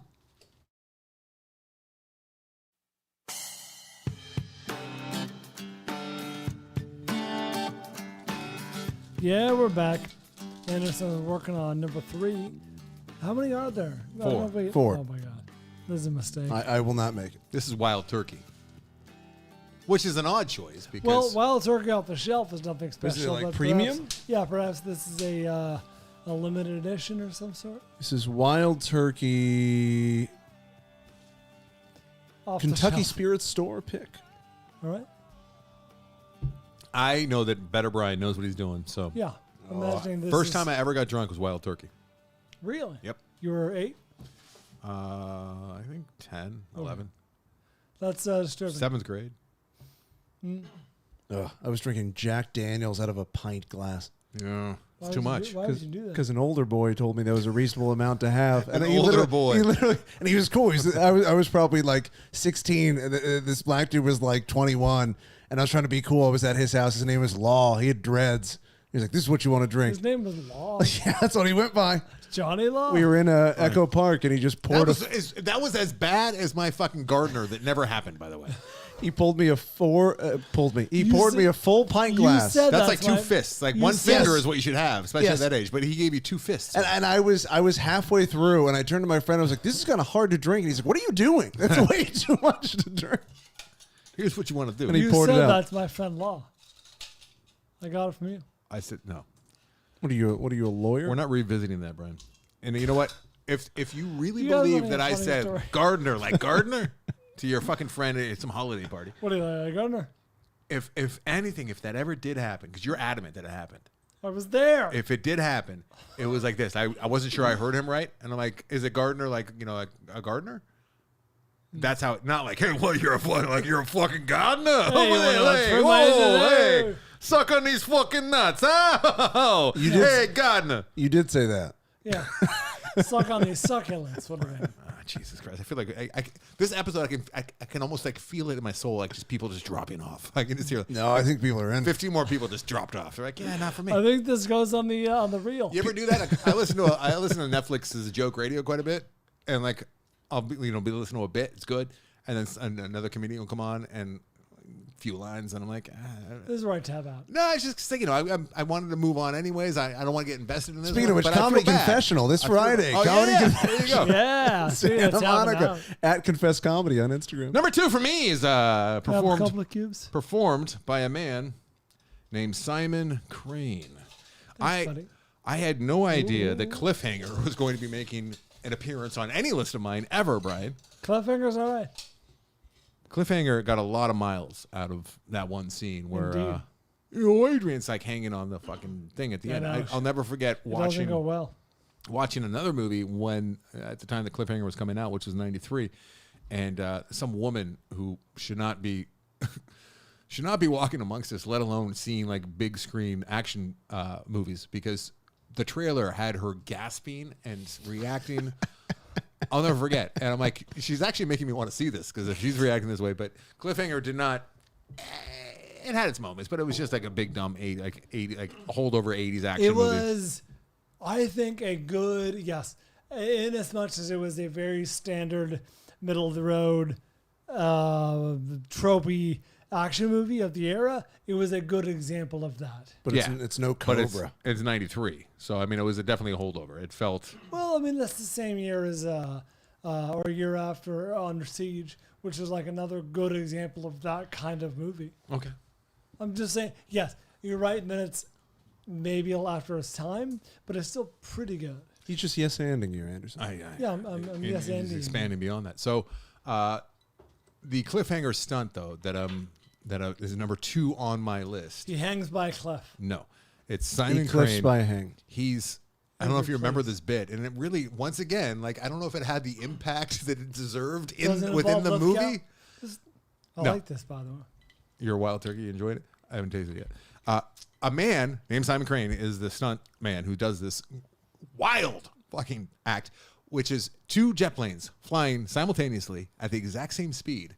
He needs to get from he's a baddie. He needs to get from one plane to the other, and they have it determined that the way he's going to do this in the movie and in real life is zipline. He'll zipline at That seems Like the dangerous. 3 miles above the Rocky Mountains is where this is taking place. This is being shot. It's they're going 150 miles an hour. If they went any faster, his limbs would fly off his body. They thought, Yeah. like his limbs might fly right the fuck off his body. If they went any slower, one of the planes would have stalled out, making a horrible thing happen, horrible. which would be like drifting. Like we freak out when we see somebody going from one car to another, right? This guy's doing Like that in with Civil War. planes, like in Civil War, but they did that for laughs. And, Yeah. but they made it in the One of trailer. the make weaker it- parts of the film. You would have done that. Sweet Threesome Andy would have done that. Oh, I would have done all sorts of shit, and I have done all sorts of shit. Dumb Andy was fucking. I can't believe that it took me that long to break my back. So, You overdo. 150 miles an hour. 150 miles an hour. Same altitude. It's like I read conflicting reports, but it was negative something, anywhere from negative 35 to negative 75, I think. Degrees? Yeah, because they're that Jesus. high sure, up. that high, They had yeah. to make a certain like mask, a special mask to protect his face from freezing off and breaking. Yeah, because his eyes would probably And go blind. He ziplined effectively from one, so one plane had to be a little bit lower than the other, as you'd imagine. So gravity would take him zipline. I don't know if you've ever been ziplined. It's scary when it's like a controlled environment. You're not going 150 Yeah, when miles it's an hour. like two from one plane. trees, it's still scary. And it didn't go right. Oh. It didn't go right. They didn't grab the rope when he did get to the plane's entrance of the plane that he was trying to get to. They didn't. The people inside, dumb fucks that they were, did not grab the rope and pull him inside. So he went careening over the top of the other jet and came within like a couple feet of getting sucked into the engine, which would have killed everybody because then the plane would have crashed. Yeah. And they used what they got, but it's one of the. He got paid $1 million to do what they thought was an impossible stunt. Took him months to prepare for, and like I said, I don't know if it had the emotional impact that it I deserved. barely remember it. And then they showed it, and like the cut to get him in the plane was like a jump cut. Like he's almost there, and then it just cuts to like a very different type of like camera and lens and everything of them pulling him in. It's in a sound studio. Yeah, that was forgivable back then, and that's what it looked like. But wow, watching the behind the scenes of Simon Crane, and Simon Crane mainly did he did a whole shit ton of like 007 stuff. Yeah, that name sounds familiar. Probably came across in my research. Brian. I'm saying the name sounds familiar. I remember this. I feel like I came across this. Just covering all his bases. It is kind I of like movies. It's pretty transparent. All right, Wild Turkey. Intake. I'm watching it now. You watch Brian's loaded me up off his Old Forester. What did he? Old Forester, yeah. it? Oh yeah. Oh Jesus, Wild Turkey's got a punch. That one. Ah, shit, I gotta have a taste then. Actually, I like quite a bit. It feels like turkey's running across your oblongata. Is that what it's called? What? No, No, it's your- uvula. Uvula. What's the oblongata? That's part of your Medulla brain. oblongata. Part of your brain. That's what tried to kill Brian. That's right. It's still trying. Unsuccessful so far. Proven to be Hey, did you very- come across a movie called Stunt Rock? Yes, it was like wall-to-wall stunts. I was so excited that this like a might be highlight streaming. It reel. would be a great fucking movie for a watch along, but Yes. it's not streaming except for Canopy. I'm gonna watch this fucker. I think 1978, and Grant Page, who just recently died, he did a bunch of like stunts for for all sorts of movies, as you'd imagine. But Mad Max, the entire lineage of Mad Max, he was like one of the mainstays, a stuntman with that. He died at the age of 85, but this was Doing his a movie. stunt? No, 85. But yeah, he was being alive was his stunt. But Stunt Rock 1978 was like his movie that they put out, and they were trying to create this new genre called stunt ploitation. They thought that kids would show up if it had a good like rock score and just like kick ass stunts. Yeah. The kids would just continue to come. It But was. it didn't. It was like Jackass meets Faces of Death, but for How was stunts. Jackass not on your list yet? I know. I thought about that. I thought for sure it'd be on your list. No, I talk about it too much. But 007 is all over your I list. know, but I never ever. What just, it's like to be Brian. Like I do too much of that, but I do too much of that as well. Let's do one or the other. Okay, Did you while you're making a salient point, I don't believe I ever brought up the man with the golden gun on this show. See, when Brian gets drunk, he gets right on the mic. We got to have him drink every time. I know. I feel like the show's better. It's kind of like golfing or Fucking bowling. Love you guys. Like a couple drinks and the show's better. Or is it? All right. Well, you be the judge. No, wait, you don't be the judge. It's I'm like judging. the Ambien show light. I still got to listen to that Ambien It's show great. and see what It's happens. quite I really do not remember It's what quite happened. enjoyable. COVID and Ambien remote show. What the fuck were we No, thinking? we're in person. No, we weren't. That's how fucked up you were. We were definitely. No, there's no way. We were not in person. There's no I way wasn't Andy- driving home. I thought you took an Uber here. No. What kind of memory do you... Oh, no. Well, I was pretty messed up on Brian dreamed it. It was during COVID. We should do a watch along on Ambien. Can we do that? That would be good. That would be I've fun, done right? a lot of arm twisting to take Ambien, so sure. I've only had Oh, it, like I think that once or twice. You could do sleepaway camp with Ambien. Ooh, sleepy away camp. There you go. Sleepy awake Sleepy camp. awake. All right, let's go. I got a hard out in 10 minutes. Sorry. Number 2, quickly. This is the one I did the most research on because it's incredible. There are actually multiple behind the scenes making of, and I imagine your buddy Mickey may have been on set for this, for the hallway fight in Inception. Do you work on this? I don't know if he did. It might have been, I don't know. I don't know. There was a detailed storyboard for this, and it required 3 separate sets Your to be number one? built. No, 2. So it's amazing. What? No, it should be your number one because I just knew number 2. And how do we switch? I jumped the gun. God You damn jumped it. the gun. That's all right. 3 sets to be built. A vertical hallway they use for these zero gravity shots where the characters are floating. The 100-foot rotating hallway, which was a gyro inspired by What do they call it? 2001. Oh, I thought it was gonna be that carnival ride that I went on in Tokyo that I just learned about.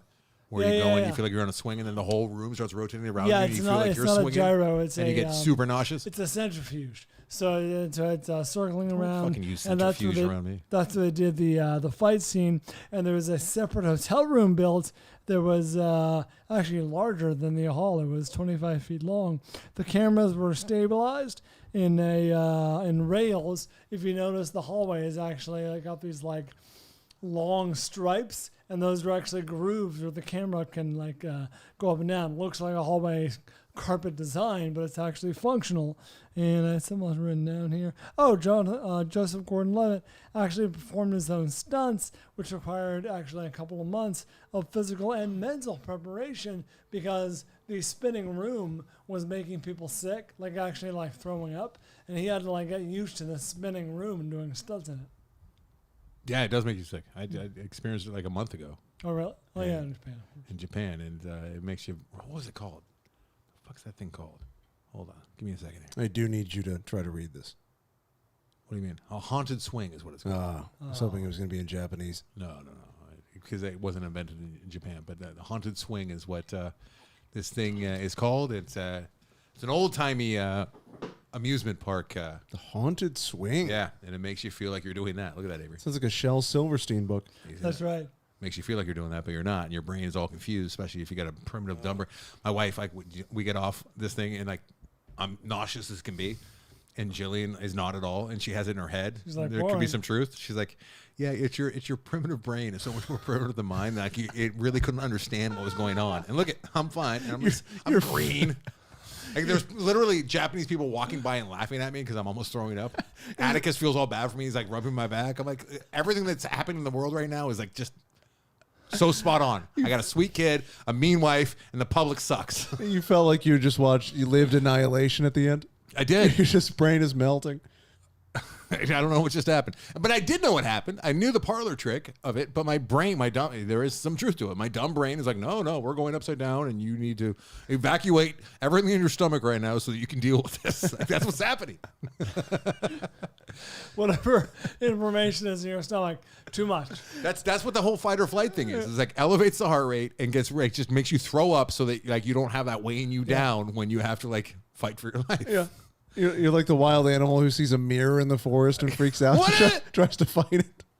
All right, number 1 for you. Oh, Christ, I don't want to be number 1 first. I'll do number 1. No, it's Mine's quick. I'll do it fast. No, it's all right. Because mine's going to be a bit of a letdown. It's almost 100. Mine too. Movie. All right, well, go ahead then. Yeah, mine's a letdown because we talk about it a lot. But the truck stunts in Raiders of the Lost Ark, where Indy goes around the truck while it's rolling, blew my goddamn mind as a kid. Maybe the Wait, greatest. who does? Indy. And he goes around the truck while it's rolling? Yeah, the truck's rolling on the road. And Oh, he it's not goes- rolling. It's fucking speeding down the it's road. Speeding down the road. And it's that homage to a euphemistic. Stagecoach when it is. when he went underneath it was the- hold on, Yakima Kennelt.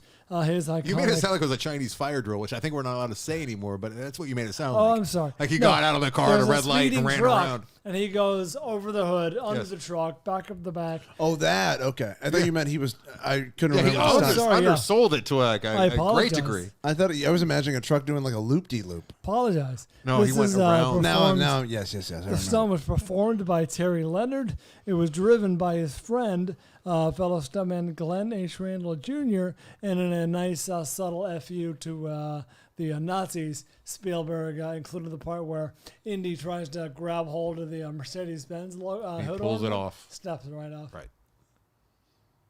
But then he replaced it with a Volkswagen, which kind of just put it I know, in the it's back. a feel. You know? Yeah, BMW had a Felt bad crass. choice. Weird. Hey, I like that because it's all right there. You can see it. It's simple, and it does Yes. blow your fucking mind, right? Absolutely. I'm like, oh, that's the dummy. Oh, no, that's a real person. All right, number 1 for me. Here we go. Almost 100 years old. And I, once again, much like Mad Max Fury Road and the entire everything that George Miller's done with that franchise, tentpole, I could have done the same thing with the man named Buster Keaton. Buster Keaton, he could have had his entire own list. top 5. Lifetime achievement. Once again, I've not seen all of Buster Keaton's shit, but I've seen a lot of it. But the one that I always go back to, and it's probably the best one that I've seen, is The General. And it's pretty simple and it takes place during Civil War times. Nazis. No, World War Civil II. War, yeah. It's similar, like bigots and people that just want to eliminate like large. You know what? In a sense, you're right. Right. They're like, hey, we're going to be a precursor. Actually, the original Nazis were the, if you watch The Crown, it's the British Empire, the original Nazis. Kind of like they kind of give the Nazis their playbook. The Nazis, And Hitler to was like, stick up for the Union, they didn't want to eliminate people. They don't enslave. I mean, for the I was talking to Mark Crimmins. Confederacy.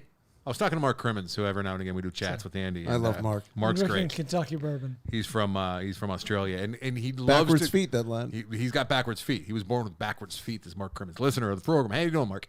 And he loves to give me the business about the United States. He loves to just like shit on the. It's a States every perfect day. country, Mark. Shut up. And then I give him. Oh, he's not here. I pull a little Bill Burr, and I try and give him some shit back. But he brought up a really salient point a couple days ago, and I was talking to Mark Crimmins from Down Under. He was talking about he didn't expand upon it as much as I would have liked, but the idea was we came over here to the United States. We saw Indians. We're like, oh, they don't like the cut of their jib, and they're in the way, so we're just gonna try and eliminate Move them. them out. Yeah, kill them. Well, fuck. We give them blankets. We need help. We got to import. Now what? Like if they were smart, they would have been like, hey, look, your workforce is here. yeah, like there's already, we don't have to import. Like we already got these people that were criminally like just to fucking destroying. Why don't it's weird that like It's a weird allocation. it was almost like, oh fuck, we shouldn't have killed all the help that we would have like used with our guns. We're gonna be double pieces of shit. Yeah, double pieces of shit, but but it's so a much more work. misallocation of resources. Yeah. But in our defense, they eat chicky parm as a meal, which is psychotic.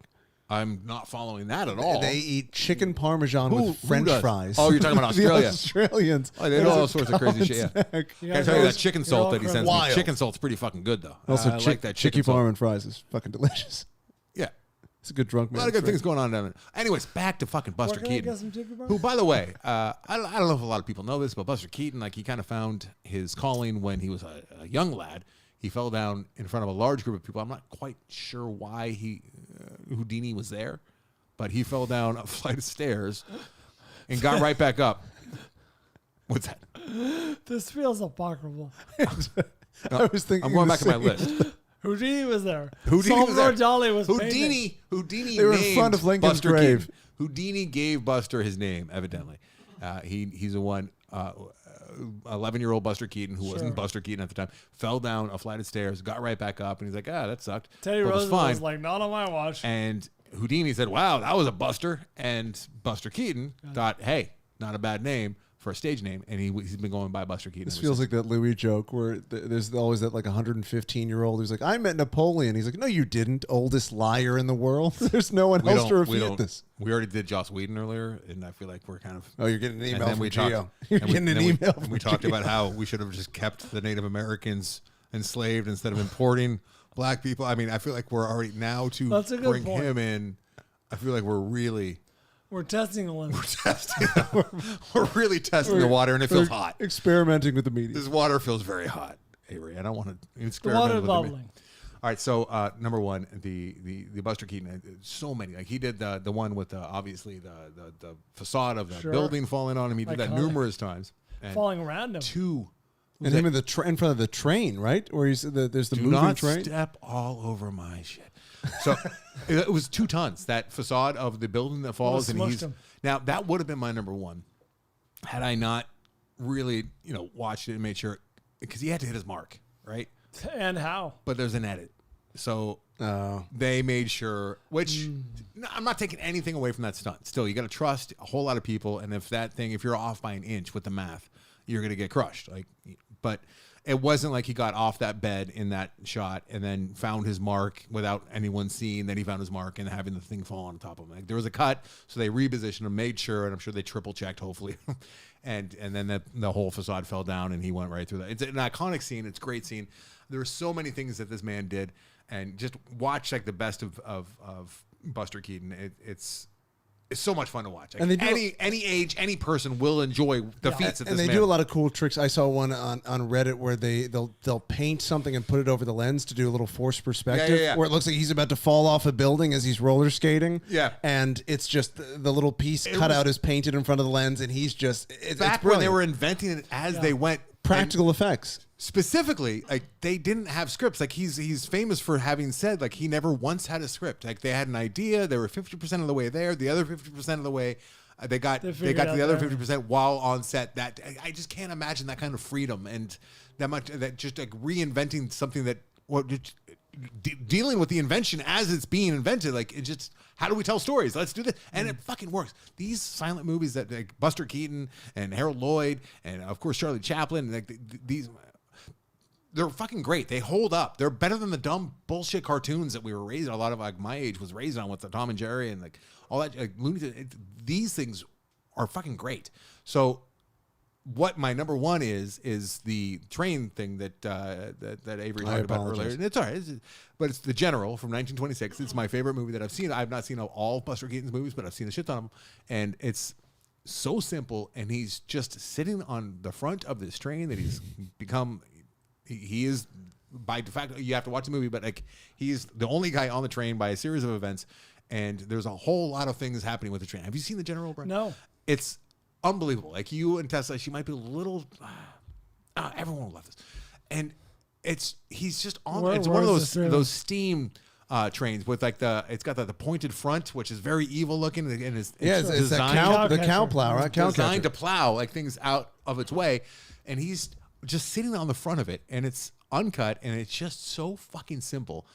And you think, well, that's your number one, but even though I've seen it probably this particular stunt that I have linked like probably 30 times. So you just Google The General train Buster Keaton. You'll see. But he's also like fumbling with a beam, right? So like he's got this beam. big tie, this railroad tie, and he has to knock off other railroad ties by like hitting the front so that it'll flip over. And there's railroad ties that are it's a train track, and the train is not going to stop at all. No, and it's not going that fast. But if his foot gets caught a little bit, he's foot crushed. gone. All over. If he were to slip a little bit and fall down, dead. And it's going so slow, and it's so easy to wrap your mind around just how fucking dangerous that is. It's my number one, and how they would never let you do that today. Most everything that he's famous for, they would never ever allow him to do in this country. He'd have to like go overseas. But just it's unbelievable, and it's still, no matter how many times I see it, I'm still like white knuckling it, going, please don't get your foot caught on one of those railroad ties, please. Don't lose a foot while I'm watching, because that'll be gross. Don't fall underneath the tracks, because that would be really gross. The general good news is streaming across many platforms for free, including Amazon Prime. I feel like this has to be a public domain film I at figure this that point. situation, yeah. But it's... Although Amazon is charging for streams, you know. It's the simple... They probably got to... Maybe they have... I shouldn't say they probably do. They might have a terrible, terrible transfer, and you pay for the bad transfer and you get the free one on YouTube. It's better. But no. Let's look right now. So Stunt Rock also came up in which I was not familiar with. And then I think I saw a movie called Stick with Burt Reynolds way back in the day. You're just doing also rans? Sure. But Dar Robinson was one of the all-time greatest stunt men of his time, and he holds tons of world records, which I would like to do world records. Just dive into that one of these days. I feel like honorable mention goes to the guy who did the original Gone in 60 Seconds, who directed, wrote, and did all the driving for the last 40 minutes on real streets, including that last jump where I think he like shattered his leg or something. Didn't he die in this? He died in filming the sequel? second one, yeah. That was a really good movie. That the Nicolas Cage one was entertaining, but the first one, it has everything that people love about Bullet, but it's actually got a decent story that you can follow as well. The story's kind of mediocre, but it's better than Bullet. Bullet just doesn't. But it's kind of just like car porn and almost softcore porn with just women in cars. But the last 40 minutes is some of the most unbelievable filmmaking you'll ever see, of just them really having a car chase in Los Angeles in the 70s. Yeah, I need to I watched it since we've been doing the show. I flicked past the original Gone in 60 Seconds. It's incredible. It's a white knuckle ride. Also rans, and oh my God, got my a heart listener out list. is happening right now. Listener list compiled by the Goose. Oh, good news. The transfer is colorized on You can't say that. Yeah, that's not really good news, Brian. You love dubbed, colorized. I mean, I've seen some of the color. It's actually a pretty decent color. But I would say watch it. It's that's the insufferable douche talking. But I would say watch it the way it was shot. Intended? I don't know if it was intended. They would have intended it to be color if with sound. they had a chance. Yeah, but they could. Listener list compiled by the Goose. Number 5. Tom Cruise hanging onto the side of a plane in Mission Impossible Rogue Nation. it's impressive, and the fact that he has so much to lose and he still does that. But I don't think there's a whole lot of risk there. I think it's crazy. I think he's a fucking maniac. Yeah. And hats off to him. But it's a phenomenal stunt to know it's him. Number 4, flip of the 18-wheeler in The Dark Knight. pretty good. Number 3, car chase in The Road Warrior. Number 2 is the entire career of Buster Keaton. Wow. And number 1, of course, is the pole battle in Mad Max Fury Oh, yeah? Road. I never heard of it. Pole dudes. And I'd there he imagine is. Furiosa is going to get on that list. There he is in the front of the train. You gotta hope. I mean, that's he's bit off a lot, hasn't that, George Miller? Wait, was it you? No, was it Alex? I think I sent it to you. The Alex Simpson, I think it was. I got New York because they screened in New York just last night as we recorded this. Oh, And that I did not send you. Apparently, one of the critics said that it's Mad Max meets Pig in the City. I am in. What does that mean? I love that. I am fucking in. That sounds fun. George Miller might go down as one of the. Oh, he already is. He's one of the greatest fucking filmmakers I don't know why we've you ever had. qualify that. To do Babe. You know, should I say Happy Feet? I've never seen Happy Feet. Babe, Happy Feet, and all Mad Max. This Never man, seen- and he's you like 80. What is he? 80? You've, How never old is he seen right Happy now? Never seen How it. old is George Miller? How old is this? He's fucking working on the next one. He's Gives us- 112. Gives us all hope, this George Miller. George Miller. How old are you now? What are they building in there, George? What's he millering in there? What's he Miller? All right, let's get out of here. Let me win gambling, Brian, please. Gambling. Unless you have also rans, Brian. No. Not you. Nothing to mention. Gambling results for the Fall Guy. Last week we gambled on the aforementioned Fall Guy. Anderson guessed 74. Brian guessed 85. Oh, tight. Nice. With 271 reviews, the actual Rotten Tomatoes score is 83%, making Nice. Brian the winner. What the fuck? I Really? guess 85. 83. I didn't. I'm shocked that it's that high. That's shocking. It shocks you. Shocks you. How many people know what we're saying right there? I would say almost no one. It's such a stupid I would reference. say too. almost no one. It's a great reference because it's a man panicked, trying to cover his tracks in the most clumsy, pathetic way. But I don't know if any of us would do any better. Should I sign you Happy Feet? No assignment this week. That would be so on brand. You really would. Or if you assigned him the fucking Bond movie where they flip the car. that No, would no, be- no, no. I would never do that. I don't assign bad movies. Man, George Miller. Hiding his age. Come on. You know, easier way would have been, how old is George Miller? That probably would have got me there quick. Yeah, probably. I'm doing fucking math. Here we go. 75. I thought he was already in his 80s. Well, Brian is I scouring thought his he was, notes. yeah. 79. He turned 70. He turned 79 earlier this year, and March 3rd, 1945 is when he was born. This week. Hitler had just eaten a gun. I got some great movies. All right, no assigning this week though. Get away from me. What do you mean no assign? No assigning. I'm You watching can't just devs. tell me no assign. I can do whatever I want. Nope. I'm You doing can- that. You can hope. Yeah, we're gonna assign a film.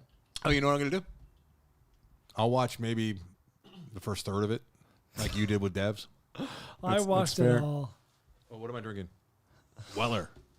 Weller. Paul Weller, famous for the lead singer of The Jam. What? How Tight. did you? I didn't know you knew Paul Weller. Of course, I know Paul Weller. He's one of the greatest musicians of our time, or their time, because it's I before our didn't- I time. didn't see that coming. I love Paul Weller. Whoa! I will not assign this to you. 3 hours and 32 minutes. I'll watch the first 20. You want to watch the first 20 of Ben Hur?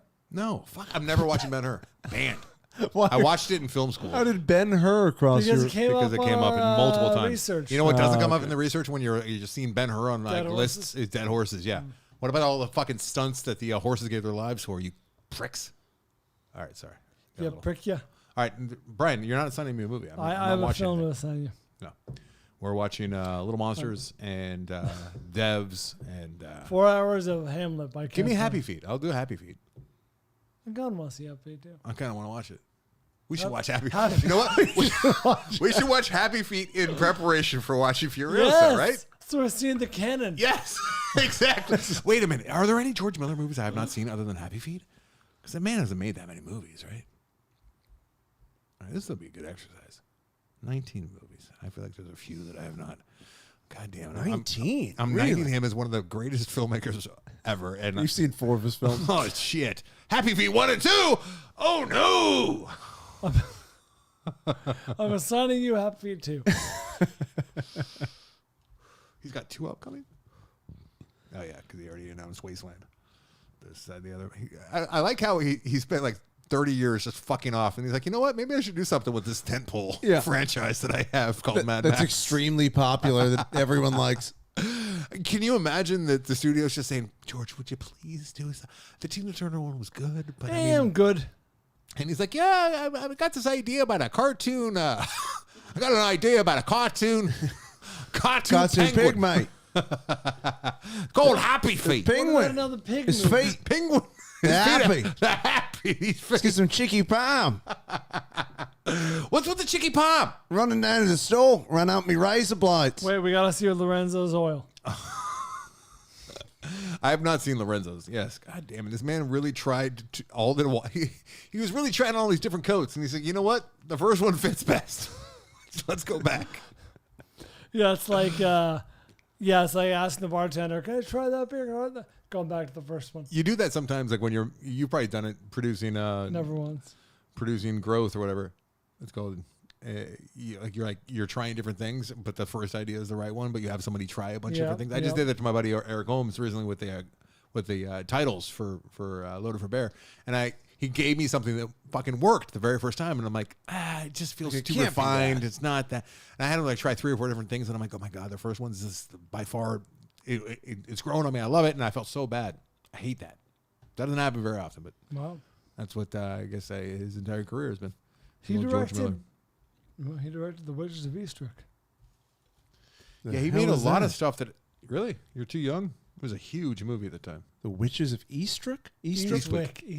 It was Dude, look it up. it was It's like a huge a cast. foursome good? with Jack Nicholson. Eh. He was pretty much just getting his bang on with who was it? Susan Sarandon Cher, Susan Sarandon, and Pfeiffer, right? yeah, Michelle Pfeiffer. Oh, I've seen this terrible poster. Yeah, this is George Miller spreading his wings. You just banging them all? That's the whole story? Essentially, it's from what I recall. It's a from the, good film. All right, you guys want to gamble? Oh, all right. This week, we're You want to gambling see on. Happy Lorenzo's oil? Hap. We're gambling Happy it is. on The Kingdom of the Planet of the Apes. Oh, I've heard of this. I've done a full rewatch. Oh, have you? You're all caught up. Holy fuck. War of the Planet of the Apes is incredible. No. It really is. No, it isn't. Wholeheartedly Incredible. agree. It is a top 5 POW film. If there was a top 5 POW list, this would be on it. Prisoner of War. Yes. Oh. POW Like, kid. that's what you watch when It's you're the entire movie. because they're all It's a they're all Holocaust imprisoned, film. Yeah. It is stirring, I don't know. Brian. It is a stirring film. Not You know what bugs having- me? You know what bugs me? And Why does he bugs me- dismiss? Why does No, he I dismiss don't it? dismiss it. Hold on. I'll get there. I'll fix this.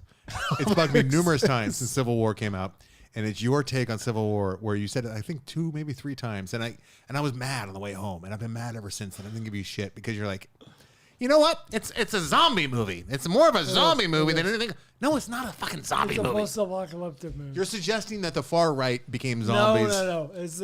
It's more post-apocalyptic. It's post-apocalyptic, not a zombie movie though. Well, in the And you felt like you were very clever when you were saying that. It's just like Avery feels like he's clever over there saying that. I'm not. That's what it is.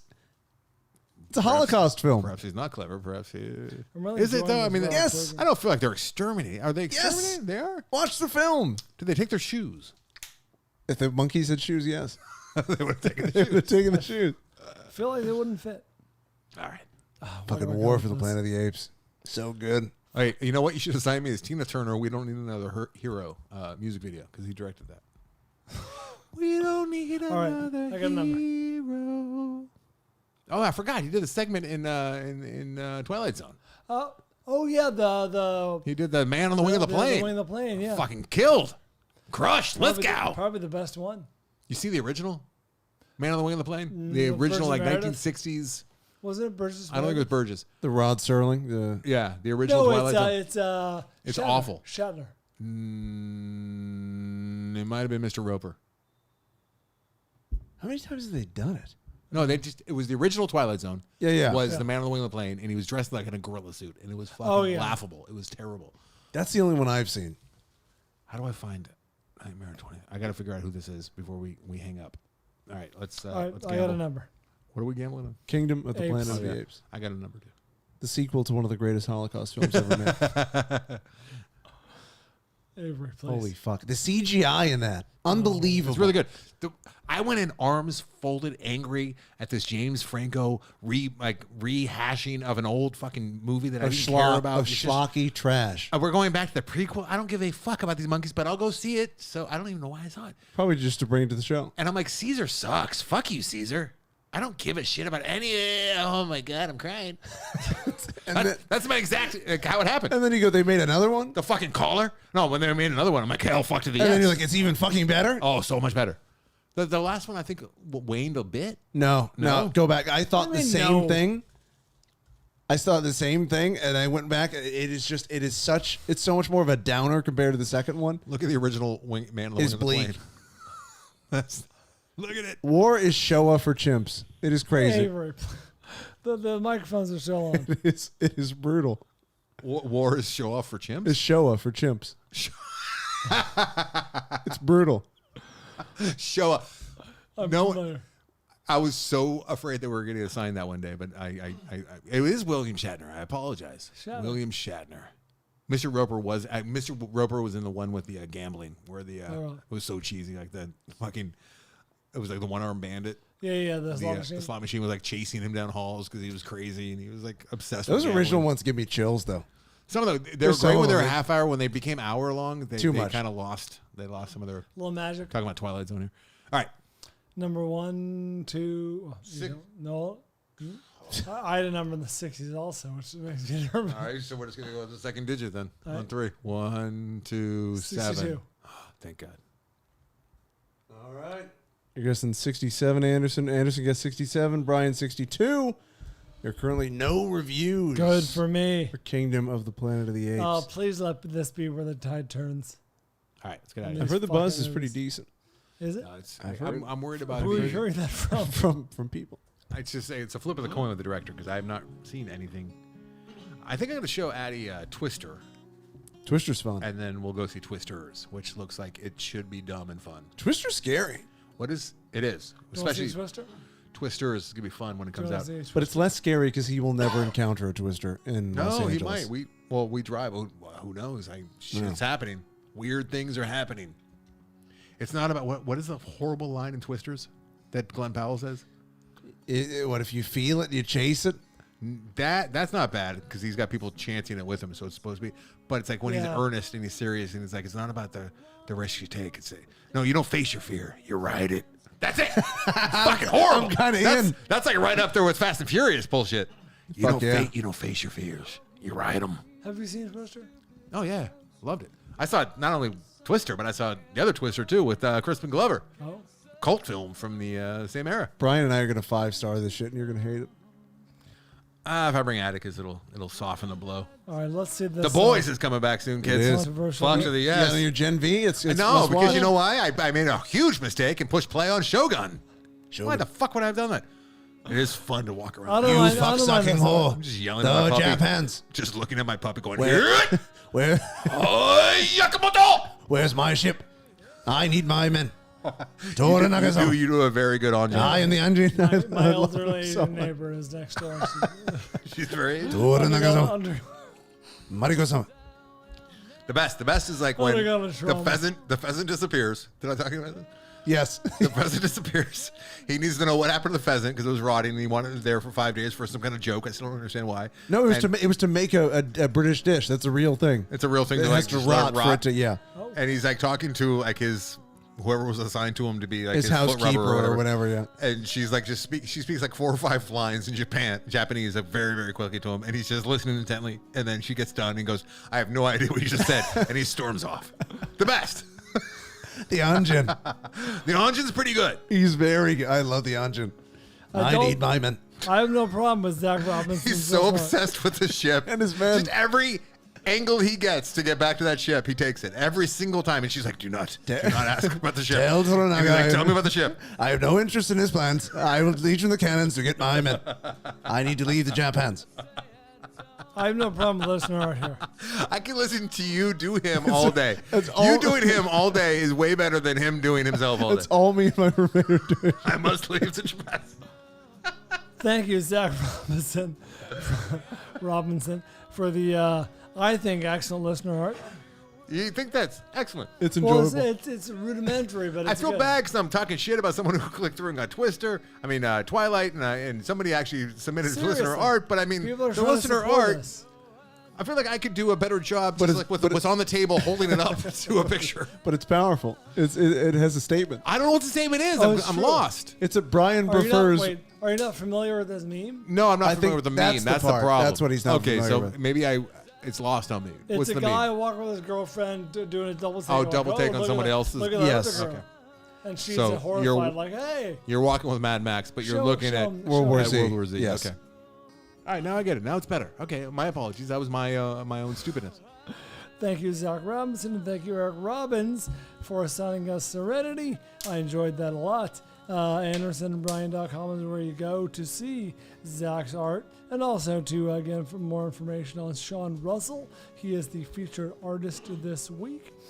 Anderson and Bryan has a website where you can find the Amazon link. Thank you for your continued support.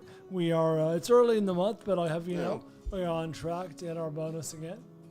Oh, are we? Nice, Yeah. because we did not hit it whatever month that we just got paid for. Yeah, that Oh, was. the Nagasama. I need to get out of the Japans with the lack of Amazon funding there.